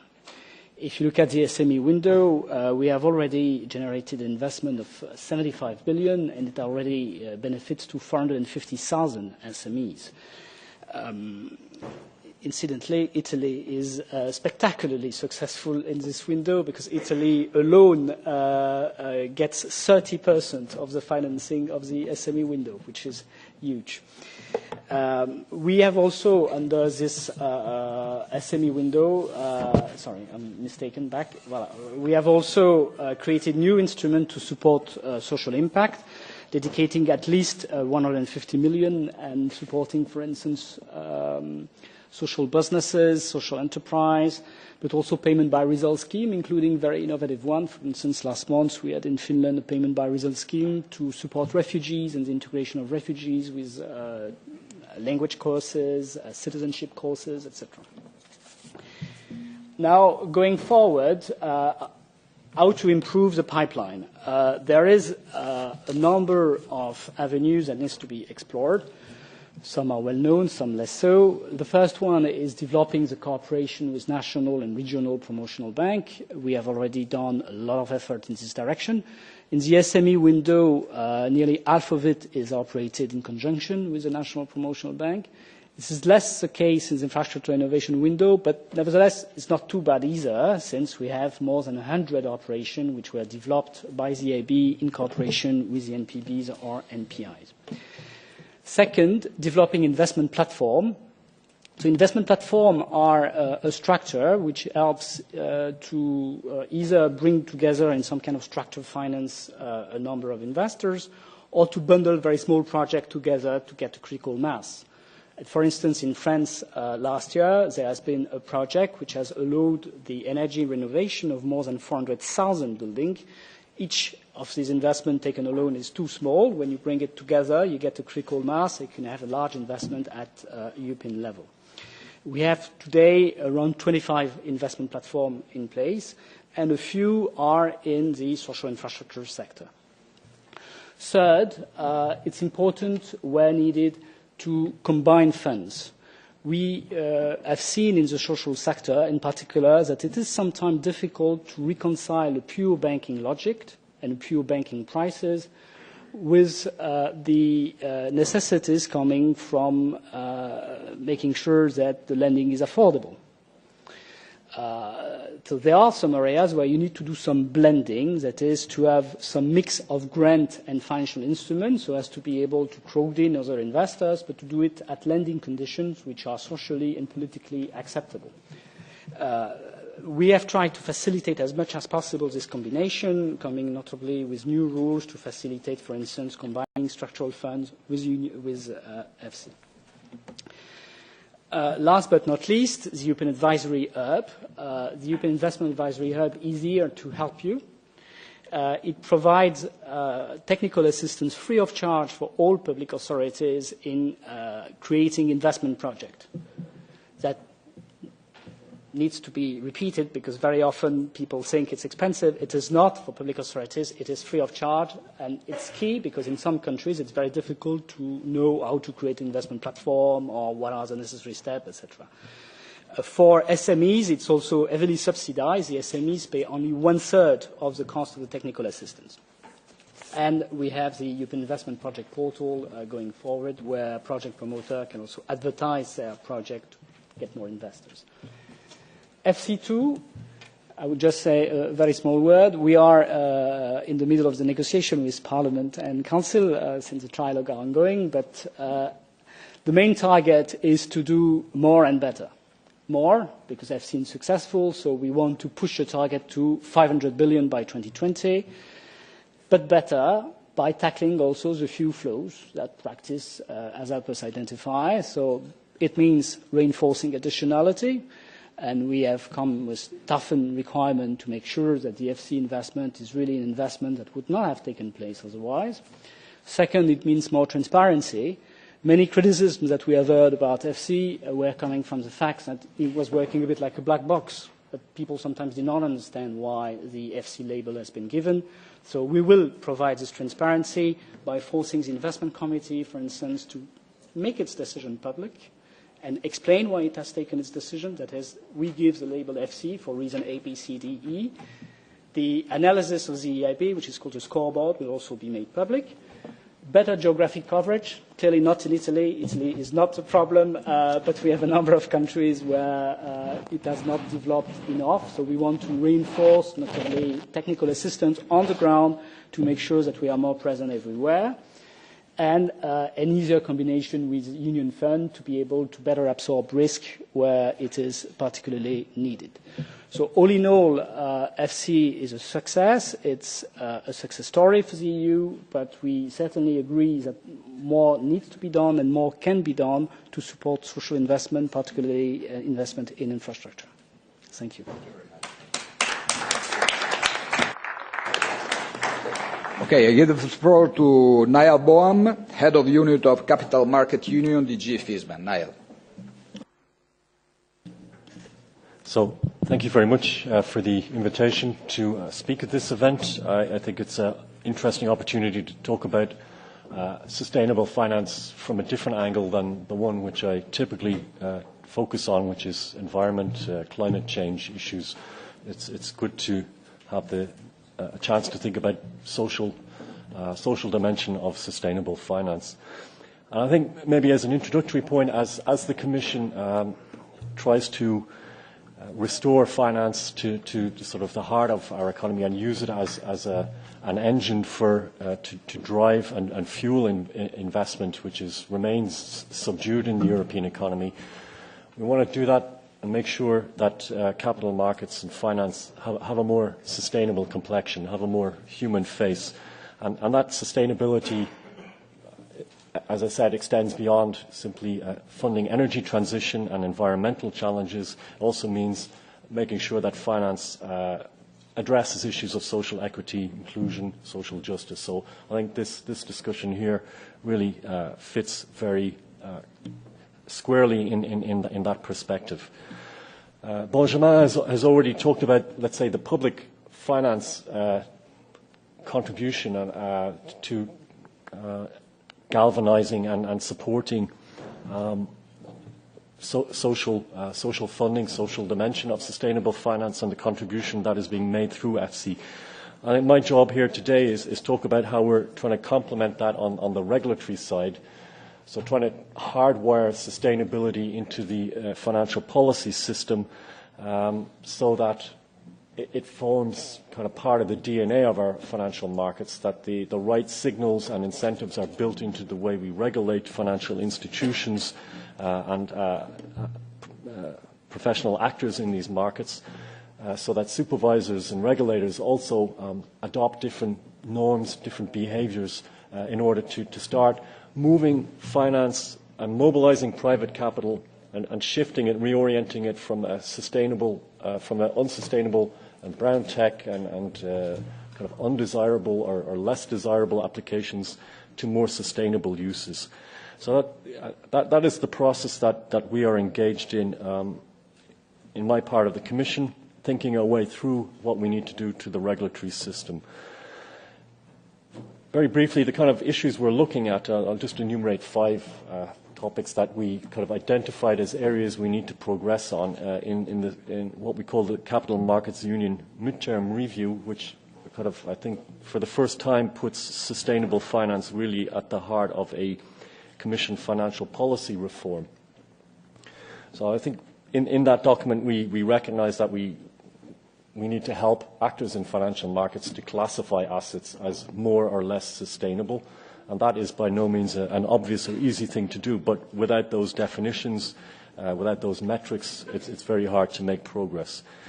We need to feed then the financial markets with reliable disclosures from capital raisers, from people trying to finance projects, that they explain what the sustainable footprint of their actions is, and that they communicate effectively to investors about that. And there, by the way, yesterday we published the non-financial reporting guidelines, and later this week the Financial Stability Board will publish the task force on climate financial disclosures. So kind of steady progress in this direction as what is expected of companies trying to raise capital and how to explain the sustainability impact. Third, we need to help asset managers and fund managers explain or integrate properly sustainability considerations, so ESG, to what extent they are responsible investors. It needs to be built into their investment mandate and explained to their end investors. The fourth area is we need to make sure that the rules that require banks and insurers to hold capital against risks properly capture those risks and measure them over time, so that they don't force banks or insurers into excessively short-term investment horizons or to overlook and ignore sustainability considerations. And the fifth area that we mentioned is kind of ratings, benchmarks. All of these need to be properly framed so that they don't make it too easy for, let's say, passive fund managers, if they're following a market benchmark, that benchmark does not ignore the impact of the underlying assets on sustainability and performance of the environment or other ESG considerations. Without those reference tools, etc., the system will not start to reorient capital. So they're the areas we committed to look at. The next step in this journey is the interim report of a high-level expert group that we have constituted to help develop a coherent blueprint in all of these areas. And Flavia on my left is a member of that expert group, and they've been working extremely hard. They will publish their report on the 10th of July, and there will be a hearing here in Brussels on the 18th of July to discuss that and to allow an exchange of views with stakeholders around those issues. Turning very briefly to how this agenda is relevant to social housing and the social dimension, I think these issues come more strongly into focus. The Commission, as part of its white paper on Europe, clearly is trying to build its social dimension and trying to, as Benjamin has explained, use public finance to try to move investment flows in this area. We also start to see the financial market provide solutions at the margins, impact funds, social entrepreneurship funds, ethical banks, reward-based crowdfunding. All of these are manifestations that people are using the finance system to try to encourage money to flow to investments that have characteristics that they value on a normative basis, not just necessarily return, financial return. And I think we have to find ways to facilitate that. A lot of these projects, as has been said by the EPC, tend to be social dimension projects, tend to be small, have been financed in the past by bank loans or grants, dispersed, very local, and that is a challenge for us in developing and trying to mobilize finance to provide solutions. We do need to find ways to aggregate projects and bring them together through platforms, and also I think that way scale up some of these investments and make them more relevant. I think that's why Cariplo is a kind of really telling case study. It's a way in which one country has found a way to fund social housing, social infrastructure, crowd in private capital, and do that at scale. And I think there's a lesson for the rest of Europe to be learned from Cariplo. I'll conclude maybe by just underlining one thing. I mean, we can try to develop the best sustainable finance agenda in the world. Why not? Let's set that as an objective. But it's not going to correct or compensate for market failure in the underlying real estate market. So there are problems and challenges there that, finance is just a mirror. I mean, it just kind of reflects some of the sort of things going on in our economy. And if we really want to make a difference there, sustainable finance has to be part of a wider societal political agenda to try to tackle also some of these deeper issues, which sometimes are local, regional or national, and sometimes pan-European. And by the way, as an Irish person, I'm not going to tell anybody how to fix a real estate market because we don't know past many tests on that account. And I think that sort of lesson carries over to sustainable finance. We're not going to fix sustainable finance. The regulatory side of it is not going to succeed unless we have a deeper reset of the economic system, unless we put an end to fossil fuel subsidies, unless we have true carbon pricing, unless we get a real pipeline of projects developing. So I think the finance part is only one chapter in what is needed here, but I think what the Commission is trying to signal with all of this work in the last couple of months and looking forward to the work of the expert group is that we are determined to move as fast as we can in this direction and as far as possible in the coming months. Thank you. Thank you very much, Niall. So Niall explained very well that sustainable finance is growing, it's not more a niche, and we can say that it's absolutely complementary of the Cariplo approach of a sustainable social housing, we could say. So I give the floor to Flavia, who is the Executive Director of Eurosif. Please. Thank you very much, Francesco. I'm very happy to be here. Thank you very much for the invitation. Indeed, I represent Eurosif today, which is the European Association for the Promotion of Sustainable and Responsible Investment in Europe.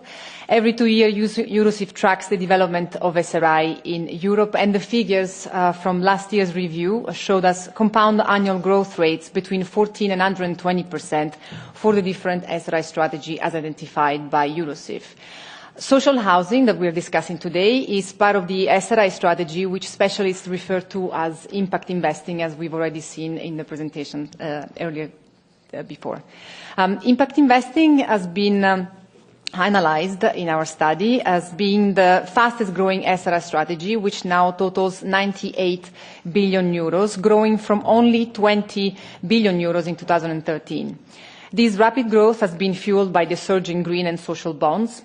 Green and social bonds are designed to finance projects that offer environmental and or social benefits. At the end of 2014, the total issuance of such bonds was close to $20 billion, 1.6 times that of 2013, indicating a tripling of the size of the market in few short years. Obviously, these figures are still low, as you can tell. It's still 1% of total bond market. The growth of the market in the future will depend heavily on its capacity to reinforce its standards, as we highlighted earlier. In the last year's study, we also saw how the Netherlands dominated the market in impact investing, with over 40 billion in assets allocated to this strategy alone. In second position, we had Denmark with just over 30 billion, which is substantial in the European panorama. Following that, we had Switzerland market share also having grown substantially to reflect the country's interest in microfinance products. Developments in the UK market remain strong and set to increase thanks to a policy push oriented increasingly to the retail market. Eurosif has been tracking the developments of impact investing since 2012, expanding the scope in the last two studies to include specialized niche investors. While the core philosophy to have a positive impact on sustainable development remains the number one motivator for investors, the financial opportunity in return that this strategy represents is clearly highlighted in our findings. This is a positive trend and very much in line with the key characteristics of this strategy, which is return expectations, of course. In last year's review, we have continued to track the main factors that drive investors to choose impact investing, while also looking at the barriers to this strategy. When looking at the hurdles for investors, we continue to see the lack of viable products and options. And yet, there is a very strong investors' appetite towards impact investing. Investors are looking for possibilities to scale and match the institutional minimum investment sizes while keeping a track record and investment characteristics that match their asset allocation constraints. The risk concerns are very much linked to the lack of metrics, which can hamper comparability with repercussions on the investor's due diligence process. The social impact bonds are designed to address systemic issues that make services ineffective for the most vulnerable and marginalized communities. A social impact bond is essentially a public-private partnership, as we saw today, funding effective social services through a performance-based contract. Under current market conditions, social and green bonds provide investors with environmental and social benefits without sacrificing on financial returns. For issuers, they impose high reporting costs, but no reduction in the cost of capital. While issuers seek reducing financing costs for their social and green bonds, investors look for high returns on investment, comparable to those of conventional bonds. Therefore, some players have argued that green and social bonds should receive a more favorable prudential treatment, for instance, through EU Solvency Directive. By aligning the interests of issuers, investors and society, regulators would help the green and social bond market to develop and reach the scale required to affect a significant change. In Europe, some member states have already started to consider developing social housing bonds to raise funds from large institutional investors through the bond markets and ordinary citizens in order to build new social housing. The retail bond is also designed to help savers severely hit by low interest rates on savings account.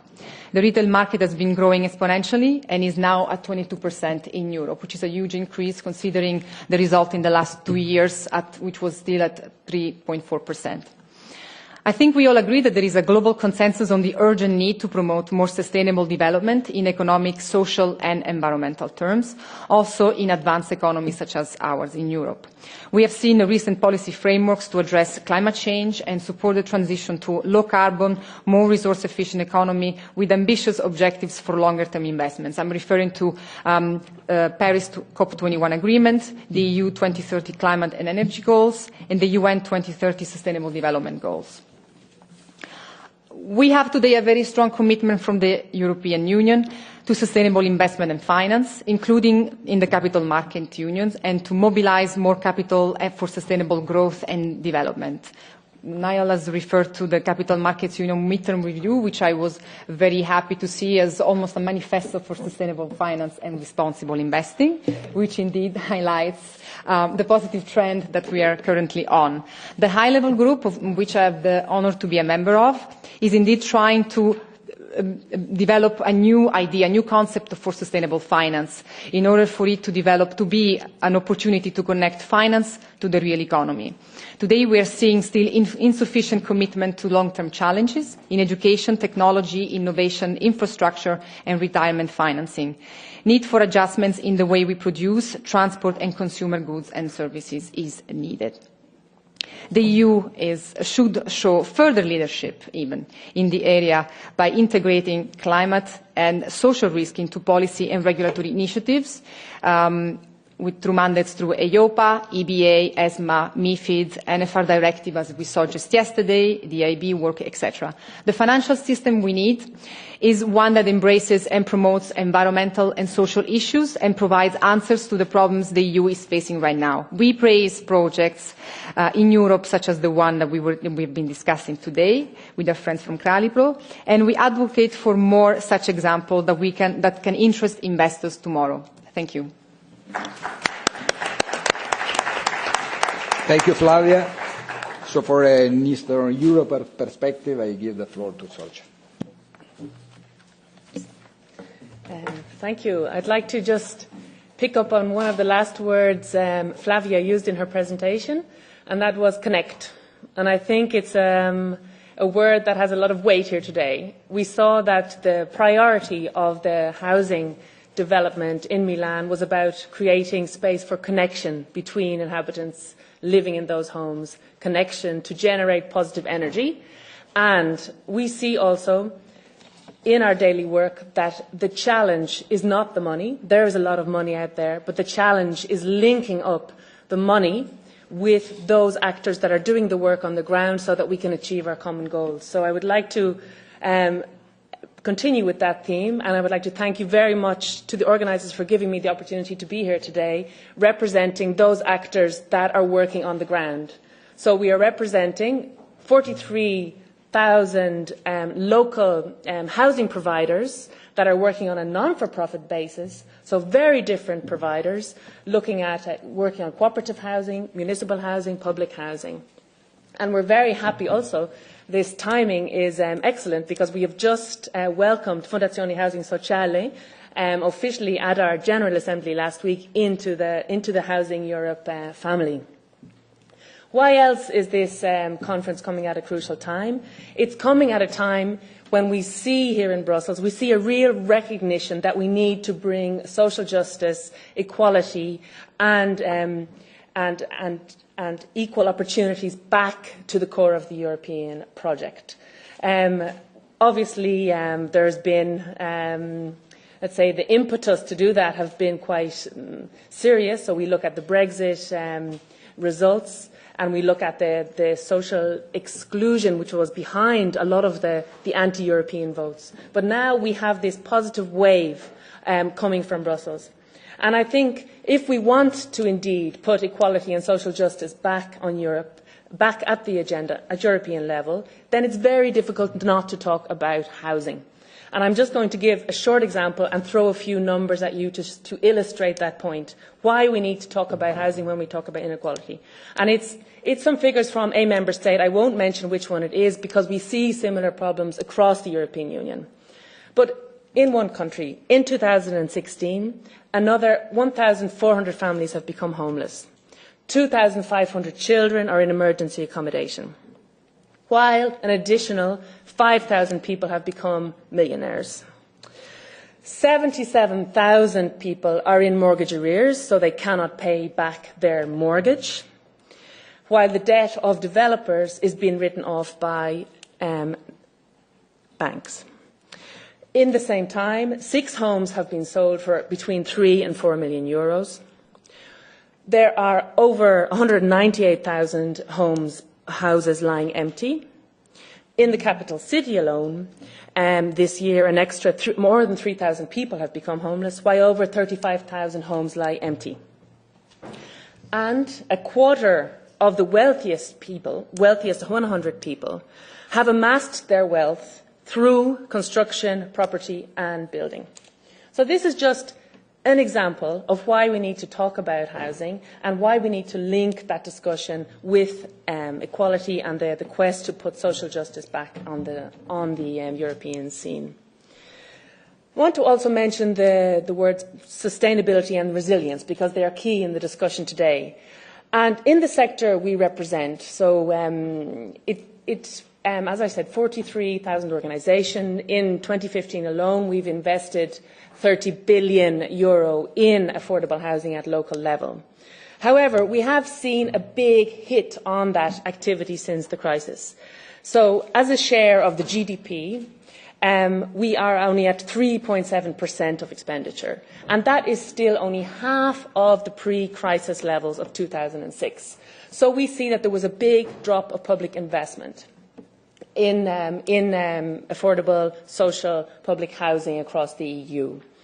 And what we have seen from our Housing Europe Observatory is that many of the sectors that proved to be most resilient were those that did indeed link public and private resources. So sectors that have traditionally used public guarantee as a leverage for private finance. We've seen those sectors being able to continue to deliver in an anti-cyclical manner. And that is why this initiative today is also very welcome, because this is a time where we have to investigate all possible support for a sector that is so key if we want to have a Europe that continues to be able to welcome people to our cities, to our towns. That includes welcoming students, as we heard earlier on, a priority for the Cariplo Foundation, but also is able to welcome migrants and give them the opportunities they need, to welcome workers to our cities, because this is indeed another point we have heard. Our cities are no longer able to actually welcome the workers that are needed within drivable distances from their workplace. So this is the key point. So I want to talk a little bit, bring us back to the point of Europe and housing, because it is indeed a very tricky point. Because there is no definition of social housing at European level. There's no convergence, let's say. The housing traditions are really diverse as the languages that we speak. If we say there are 276 regions in the European Union, we can almost see that there also, in those regions, we have diverse housing problems. We have and diverse solutions needed for those problems.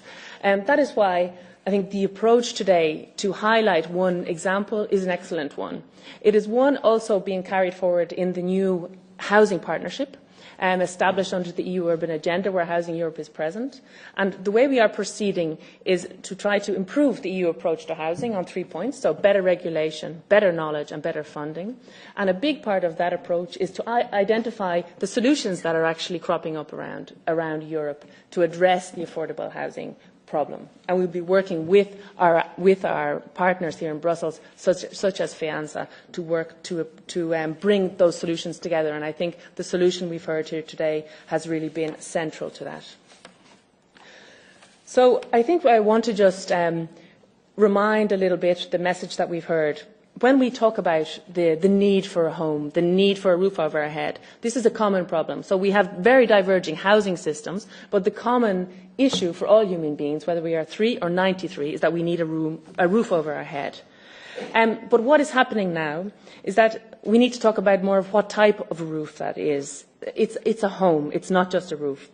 And it's a home where we shouldn't be spending more than 40% of our income. And this is not the case in Europe today. Over 90 million people are paying more than 40%, so they are classified by Eurostat as being overburdened. This percentage is even higher under low-income groups. Many of the homes in Europe are putting people indeed in fuel poverty. They are either too cold or too hot. Many of the homes do not allow particularly elderly people or those who are suffering from an illness to access the city, due to lack of accessibility. And many of the homes, particularly those we have seen with people of foreign origin residing, they leave people stuck in the suburbs without access to jobs, without access to language classes, without access to opportunities. So the organisations that we work with, so these 43,000 local organisations, are working on a Housing Plus formula. So they are working to make sure that the housing that they provide does not put people in those situations, in unaffordable, fuel poor and lacking in opportunities. They are working to make sure people are ageing in dignity and, if so choose, are able to stay in their home for longer. They are working to make sure the homes are energy efficient, and also producing their own energy. They're working to make sure that they bring digital innovation in a way that can be affordable and accessible for all citizens. They're working to make sure, obviously, that the purchasing power of those individuals is not undermined by the cost of their housing. And they are investing, as I said, over 31 billion in 2015 alone. So I finish now. The challenge is, of course, to measure that impact. What we know is that inadequate housing, and the European Foundation for Living and Working Conditions have done an excellent study there. They have measured the impact of inadequate housing on our economies as 194 billion a year. They have also estimated just a little bit above that amount would be needed to invest to provide adequate housing for Europeans. So the figures are on the table. But what we need to get a bit better at is measuring the impact of that work that we are doing, this Housing Plus work, so that this conversation between entities like the Social Housing Foundation, entities like the Cariplo Foundation and the banking sector we've heard today, so that we can communicate more effectively and speak in a common language so that we can address the real needs of people on the ground. Thank you very much. Quite interesting. Thank you very much, Sorcha. Silvia. Sì, grazie. Thank you. I'd like to thank the Cariplo Foundation for inviting me here today to this conference to speak, and I'd like to thank you as well for giving me the opportunity to learn about this very interesting and innovative model. I am representing Eurocities, which is the network of big European cities with over 140 members. Why is housing important for the local level and for the regional level? Well, when we have housing projects in place, there are a number of policies that are part of the housing policy package, and when we want to roll out social inclusion policies and combat poverty, we must not forget that the latest trends are showing us that there is a lack of access to housing policies. There are a lack of housing policies which are which meet the needs of workers, and this creates new forms of poverty which are added to those which existed previously. It's also about building cities which are inclusive and sustainable. The idea is that of creating communities, not just houses built of bricks. We really want to foster communities, and that's a topic we're very interested in. The topic of environmental sustainability is also crucial, which is why energy efficiency has to be taken into account. And it's also the case for urban regeneration, which allows cities to regenerate. Even if cities are already wealthy, they may have outer areas which are abandoned, which fall into disrepair, and which create further social problems. From the perspective of cities, we're also interested in looking at services which are provided with regard to equality. That's one of the responsibilities that cities need to take on. There are different ways of doing this, of course, but at European level, I can confirm that we are seeing developments at the moment, over the past few years at least, whereby social housing is becoming a problem that we need to deal with at European level, as has been said previously by the previous speakers. At European level, at the moment, we're witnessing a change in tack in policies. They are focusing more on these important topics. The urban agenda was mentioned, and at Eurocities we are indeed part of the partnership on social housing. As part of this partnership, we have been trying to improve the European regulations to understand better what impact they're having at local level. We're trying to increase awareness of housing policies. So I very much welcome this example from Cariplo. And we're also trying to look at how the European funds have an impact at local level and how they influence sustainable social housing policies. As I was saying previously, although there is already a certain social housing model in all of the European cities, which is quite similar, there are trends underway at the moment which could be considered European phenomena. For example, we have seen a great deal of austerity, cuts to public investments.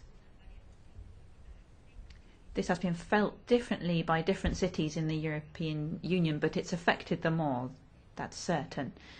And this means that on the one hand there are fewer public investments, but there are also fewer private investments for sustainable social housing.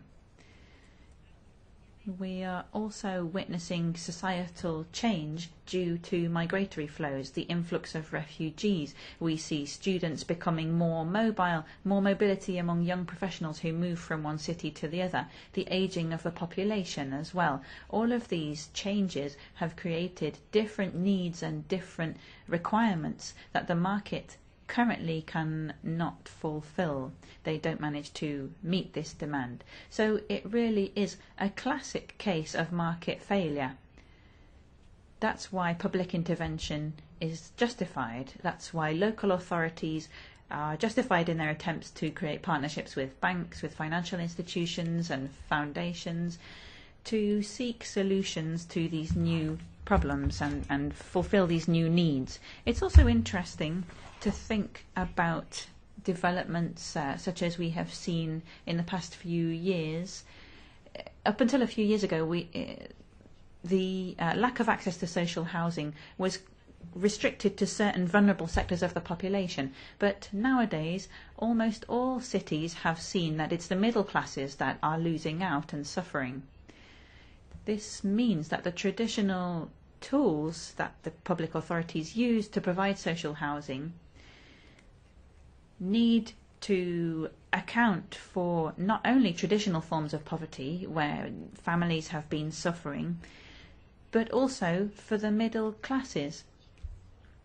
The middle classes cannot access these tools. They cannot apply for charitable support or assistance, and they are transforming from a middle class to a lower class that does not have access to housing support. We also need to think about how to resolve this and how to find new tools, new instruments to ensure that cities can create cohesive communities. Another topic that several studies have touched on is the impact of refugees and migratory flows. This is creating a greater demand for low-cost dwellings.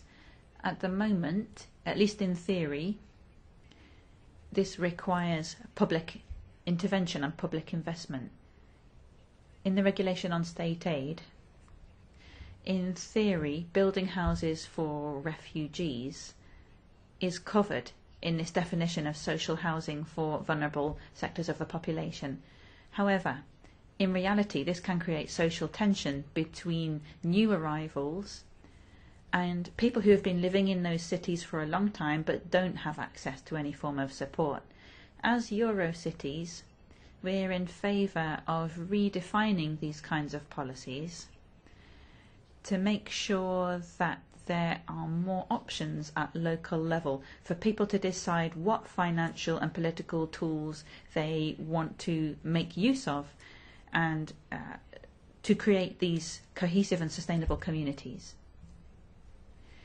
I'm not sure if it's perhaps been said already. I'll just take 1 minute more.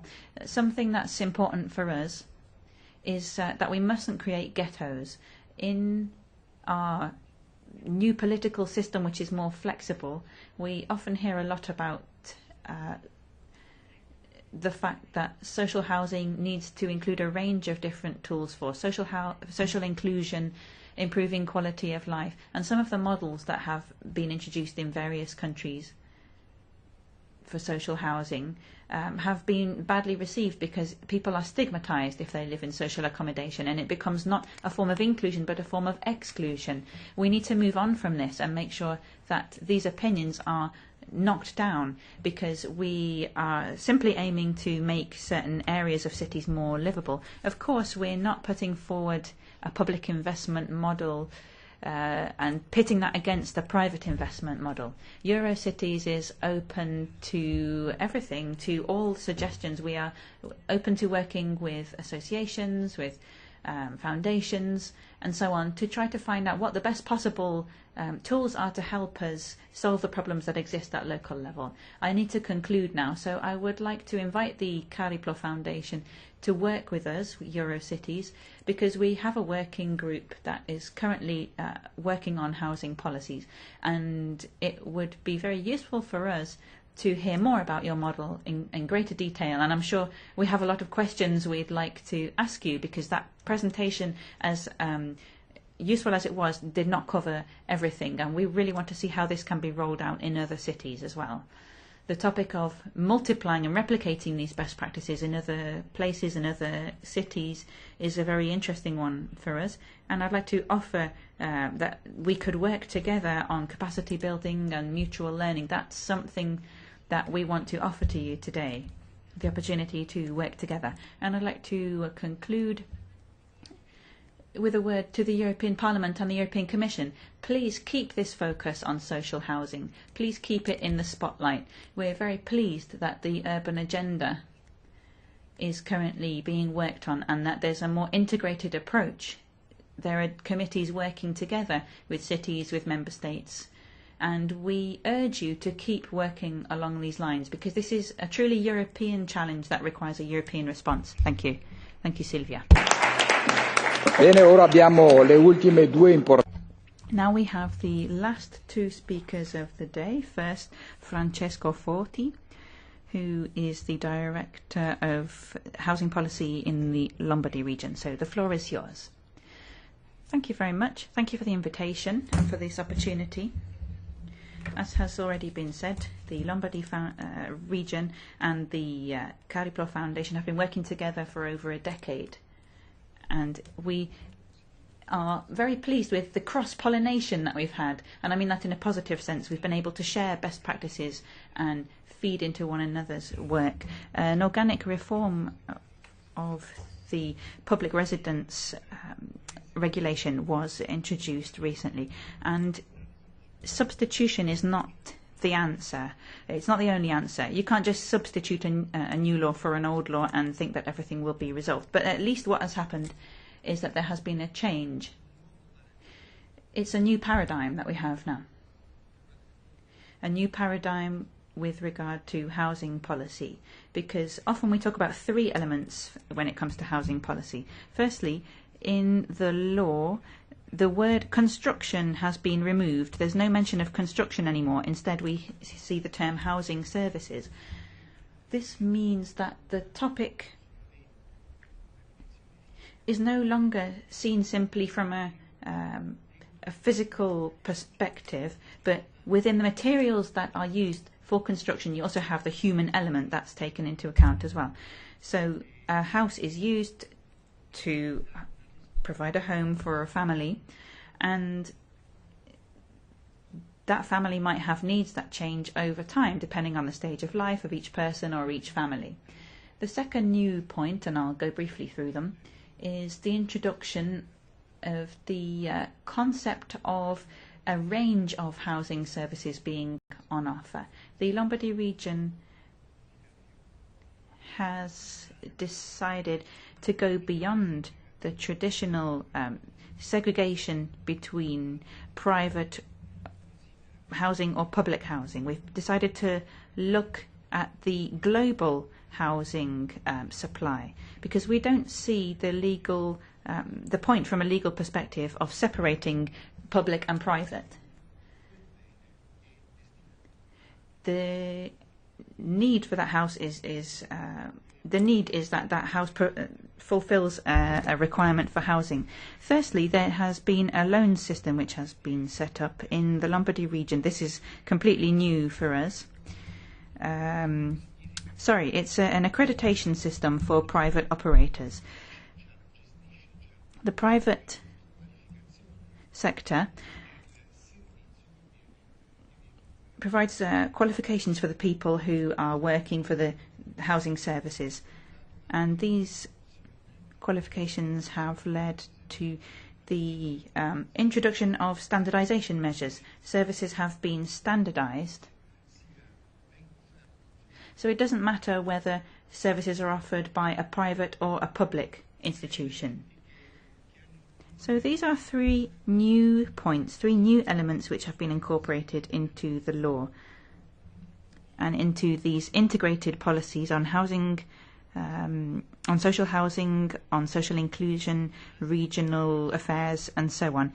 We have also seen public and private operators come together.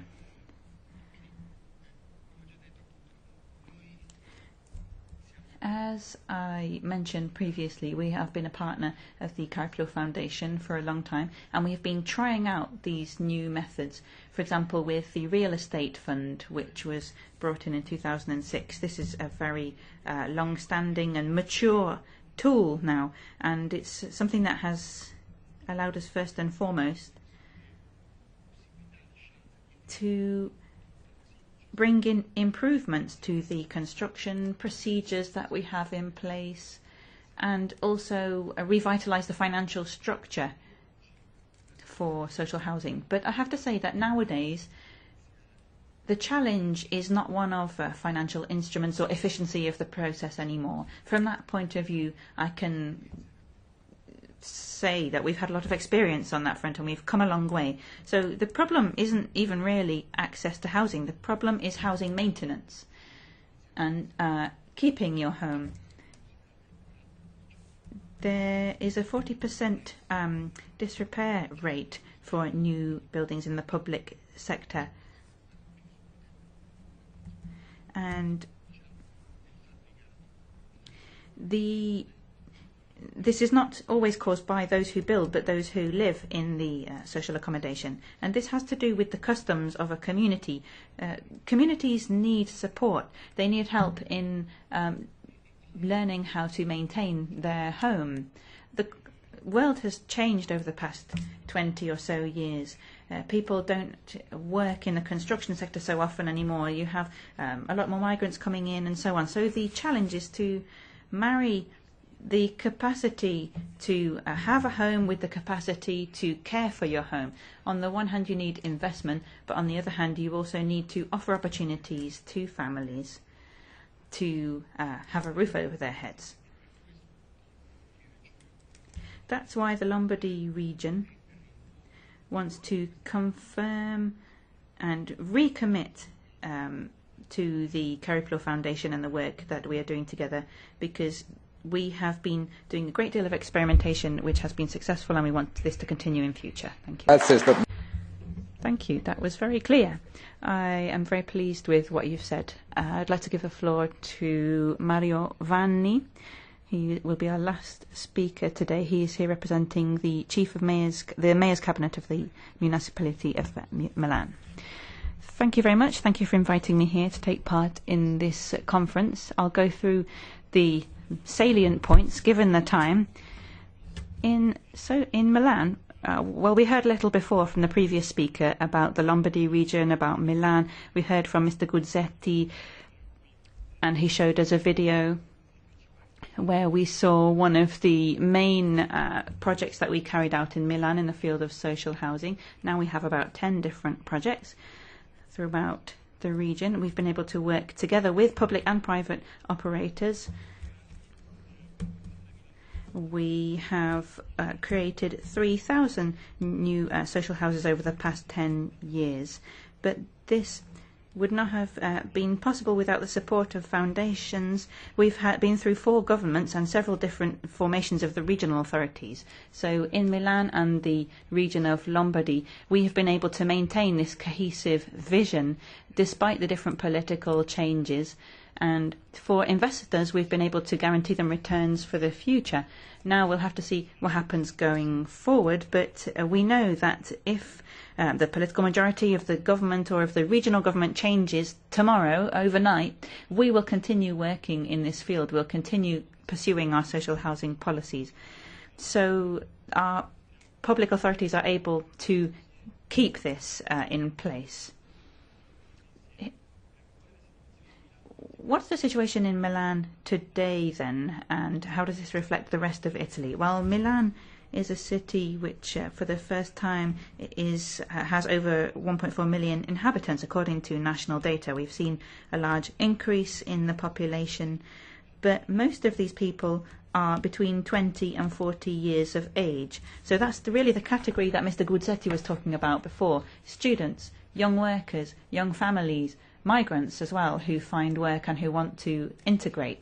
So all of these social categories, these people come to work in Milan, and often they fall through the cracks of the public system. They are not able to access the private market either. In Milan, there are around 70,000 social houses with 200,000 people living there. So it's quite a significant proportion of the population, almost twice the national average in terms of percentage share. We hope that we'll be able to intervene in this field so that no one gets left behind. Social housing policy for us has to look at public-private partnerships, and we have seen examples of this today. I won't go through all of the different steps that have brought us to where we are now, but I'll just say that for all the new projects we have implemented in cities, the rules that are in place, whether there is regional legislation or municipal rules and so on, have allowed us to make use of these opportunities. And we've been able to carry out some quite significant construction projects in Milan, much of which has been in the field of social housing. And this is a value that we hold dear. We don't want ghettos in Milan. We don't want areas where there are poor people and areas where there are well-off people. We should have buildings where people can live together, people from different backgrounds, in a positive way, in a constructive way. They can build a community. They should also have free access to services. And we believe that the living conditions in Milan are very positive, so everybody should have access to this. We believe that mixed communities are positive for the city. What is our main tool in the field of social housing? Well, I won't go into the technical details, but we do have co-financing tools and various different tools that mean that procedures can be simplified in the municipality. And we have many partners with whom we can develop projects, either in the private or public sector. There are different needs which are fulfilled by both types of operator. And we are also looking at what the major challenges are ahead. As you might know, on the 22nd of June, after 20 years, we were able to end the stalemate on the topic of railways in Milan, and an agreement was signed between the state and the regional level, there were some old railways in 7 different areas in Milan, some of them which are very beautiful, and we're talking about over 1 million meters squared of surface area which would be affected. We want to create a new area and where you have a view of the skyline of the city, and there are some of the most beautiful buildings in residential areas. So to revitalise these areas, a lot of investment would be needed. We had to negotiate with the state. Porta Romana, Porta Genova, these are some of the major areas that we are going to regenerate according to the model that we have developed. These are areas of the city that could provide social housing for people. We could use this area to meet the social needs in Milan. We also believe that university residences could be built here because these areas are near to universities. So if anybody wants to invest in Milan at the moment, the conditions are perfect to do it at the moment because we have a great deal of experience. We've been able to make the use of good practices. We have public-private partnerships which have been successful in the past. And there is the legal framework in place already thanks to the cooperation of the region. It doesn't matter if the political majority of the region or the country changes because we have embarked upon this direction. We've made the decision to move in this direction and we are doing this for the good of the whole city. There are major areas which we have available to regenerate so that we can meet the needs of our citizens. And in the statistics you can see that more companies and more authorities and foundations are moving in that direction too. So I'd like to thank everyone who is here today, thank all of the public-private partnerships and say that you can really use these partnerships for public purposes. Thank you. Grazie, anche questa... Thank you very much. That's a very useful story, a useful experience for us to hear about. You mentioned best practices as well. These are not just theoretical models, but they are really being employed. We said that we would finish about 6 o'clock and we are right on time. So I'd like to invite Patrizia Toia and Mr. Benifei just to join me once again for some concluding remarks before we officially close. I'd also like to ask Sergio Urbani to come back for the conclusion of our meeting. And I just want to share a few technical points with you, a few housekeeping pieces of information. After this meeting, you are invited to a cocktail, which is in ASP building. This is an opportunity to continue networking, to continue your discussions on this topic. We didn't really have time for a debate, so you can ask questions at that point. I will allow you to make the concluding remarks in a moment, but firstly I want to warmly thank the staff of Mrs. Toia and Mr. Benifei and Mr. Sassoli as well. You have provided crucial support for this event. I'm not from the Cariplo Foundation myself, so I'd like to thank the Cariplo Foundation for your excellent work and for making this event possible. I say that as a third party, if you like. So let's have a round of applause for the Cariplo Foundation. Ma grazie. Thank you very much. Well, we take our staff's work for granted sometimes, but it's always good to thank them. So I'm glad that we did that just now. It's thanks to them that we're able to do this. And we had young people here last year. We organised a conference, and that was a lot more difficult because there were some discipline issues there. But today everything's gone perfectly, and we're quite used to it now. We are quite thankful for our staff and the support they provide. Well, I wasn't able to listen to all of the talks today because I had to go out a couple of times and listen to some other speeches, but I would like to just make a couple of concluding remarks.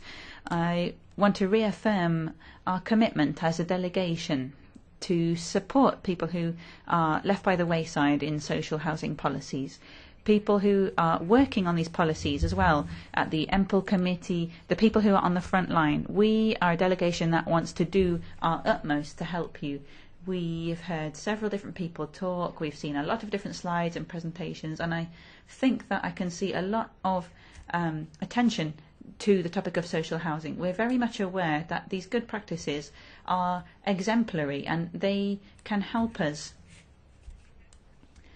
to open up a new chapter in European policy. They also provide us with substantial content that we can use. We can strengthen this content to feed it into the social housing policies of the European Union. And so far the Commission has supported us every step of the way. It hasn't been due to a change of tack and a new investment in the European social dimension, but we have been able to really relaunch the social dimension in all its aspects: political, social investment, and that's where this initiative comes from. I'd like to thank the Economic and Social Committee representatives as well for helping us with that. So we have opened up a new chapter. You might recall at the Strasbourg plenary there were many associations present when the legislature changed. But our group has been able to achieve tangible results. So there's a window open now, not just thanks to the social dimension, but social infrastructure being included in the Juncker plan. There's been a relaunch of the EASY Fund, and it's been able to support more European projects. So we are having a mid-term review of all of our policies, if you like. We're halfway through the CAP, we're halfway through Horizon, halfway through the cohesion policy, and that means that it's an ample opportunity to reflect. At the same time, there's been a fundamental reflection on the budget from 2020 to 27 and how that is going to pan out. So all of the contributions and ideas that have come up today in your presentations will be taken forward, and I'm sure there are some chats that you've had, conversations earlier as well.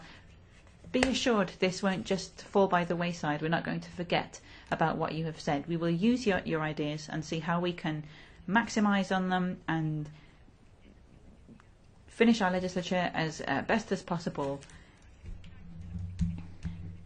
There have been changes to the budget and the cohesion funds and so on. And we want to relaunch this policy from every perspective. So we hope that this will have numerous consequences and positive effects. We believe that there has been a wealth of ideas that have come up today, and we're a team here, so perhaps I'll leave it up to my colleagues to really make the final concluding remarks. Thank you once again. Thank you to the Cariplo Foundation and all those who have spoken today. It's been a very useful day.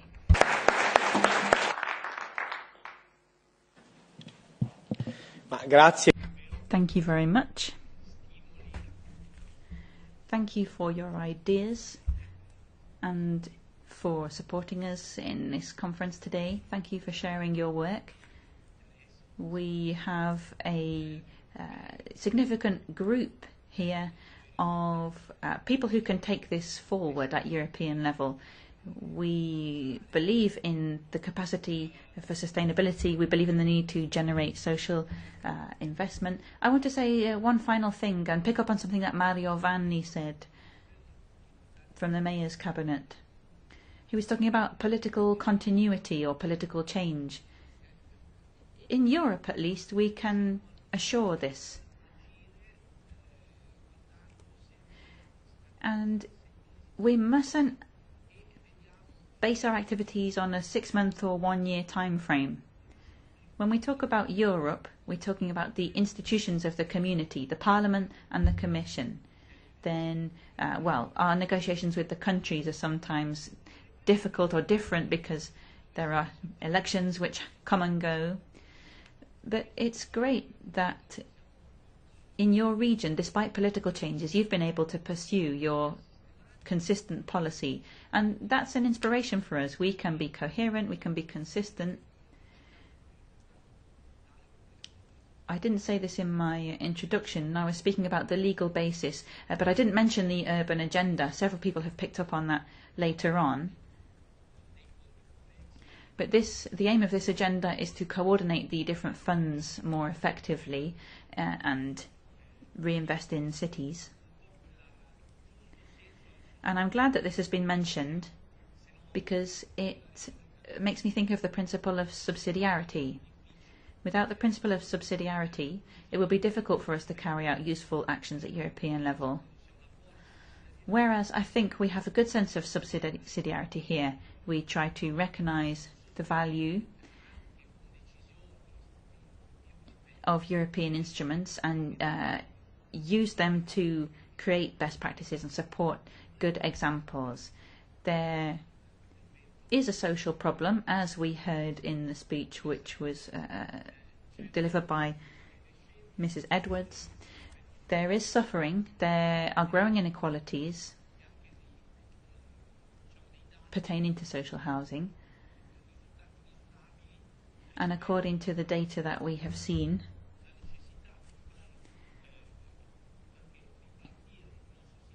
there's a greater need to flesh out our social housing system with the help of the private sector, because there are projects already underway which are very important ones and which are producing excellent results, just as we've seen today. So we need to continue working to make sure that European financial instruments are provided effectively. We need to make sure that the multi-annual framework of the European Union takes housing into account, and that member states also commit to supporting these kinds of projects which focus on sustainability, which produce fantastic results, and which I think have great potential to be scaled up and rolled out at national level. Thank you very much for this opportunity to be here today. I think we all found it rewarding, and I hope that we can continue working together on these topics. I myself have had certain experiences as a member of the Employment and Social Affairs Committee of the many things that Mr. Guzzetti has said. Banking foundations do play a crucial role at social level. I was part of a youth movement which was under the umbrella of the Cariplo Foundation, and it's always a pleasure for me to discuss these foundations and how we can improve things at political level to recognise the value of what banking foundations do. They are barely known at all, and when you don't know about something, you can't either praise it or criticise it. But this gives us an opportunity to speak about this, to promote this, and to give them advice in future so that we can work better, more effectively for the good of society as a whole. So thank you very much once again for your fantastic work.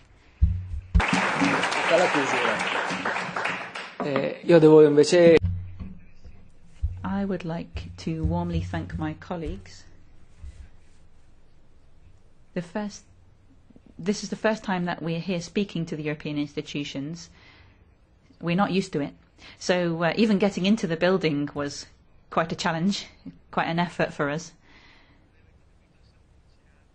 You have understood by now we are sponsored by the third sector, but we are also a kind of laboratory where we experiment with freedom, where we experiment with different financial tools, and sometimes we make mistakes. But we really feel fulfilled when we can get into a relationship with institutions, when we can speak to political actors about policy and do something really important together. We have built 500 apartments, but we want to have 20,000. We want to have many, many more and improve people's living conditions, and we believe that that possibility is out there. It's incredible what we've been able to do over the past 10 years, and I'm so pleased that we've come to this point where we can talk about social housing from a European policy perspective. And it's a stimulus for the economy as well. In Milan nowadays, there's a really good mood, there's a good feeling, because so much has been done to transform the inner city and brave decisions have been made, even in difficult economic times. It's also been positive for the environment, because if I remember rightly, I believe the city was spending 70% of its energy on buildings, and as investors, that's also important to take into account. You don't always get the best return on your investment if you end up building a house that's not energy efficient. I would like to thank Lombardy, the regional institutions I've worked with, Marco San Giorgio. And this openness was not present in other places in the country. So political willingness is not something we can take for granted. There are some in the authorities who want to work together, and that's very important for the good of the whole region. This openness that we felt from the Milan region really helped us to improve and increase our project. If they had argued like so many other regional authorities argue in our country, we might have not landed on our feet. We might have really struggled and got bogged down. So it's very important to have a good relationship with the individual people and the local authorities. We're able to work successfully with Milan and the Cassa Depositi e Prestiti. And I believe such things can happen in other countries as well. Spain, Poland, everywhere else, I think, can take inspiration from this good example. In Italy, we have experienced a lot of cuts, but the welfare system is getting back on its feet. However, there's a lot of work still to do. We need to work together. We need to pay close attention to cost cutting, to efficiency. We were able to come to an agreement on construction projects without arguing. And this is partly thanks to public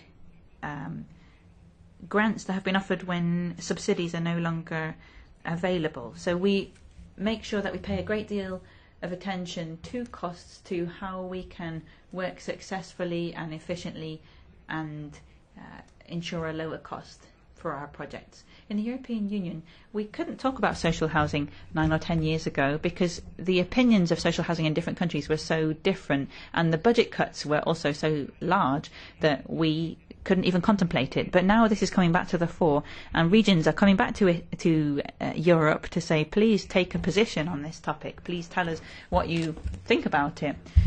This is directly as a result of the Juncker plan, which mentioned the social dimension and which has been mentioned several times today. We believe that this laid a good foundation. And we have also been working with the National Bank in Italy to relaunch this idea of those billions, the 3 billion euros that had to be invested in order to support the plan.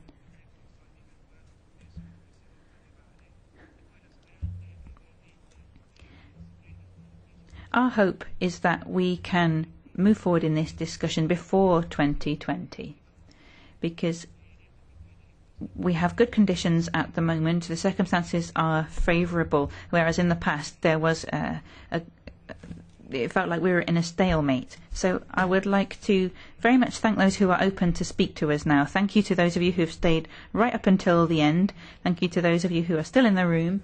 And I'd like to thank Francesco Bicciata, who has chaired the meeting for us today. Thank you for this brand new opportunity for us. And it's gone really well, so thanks.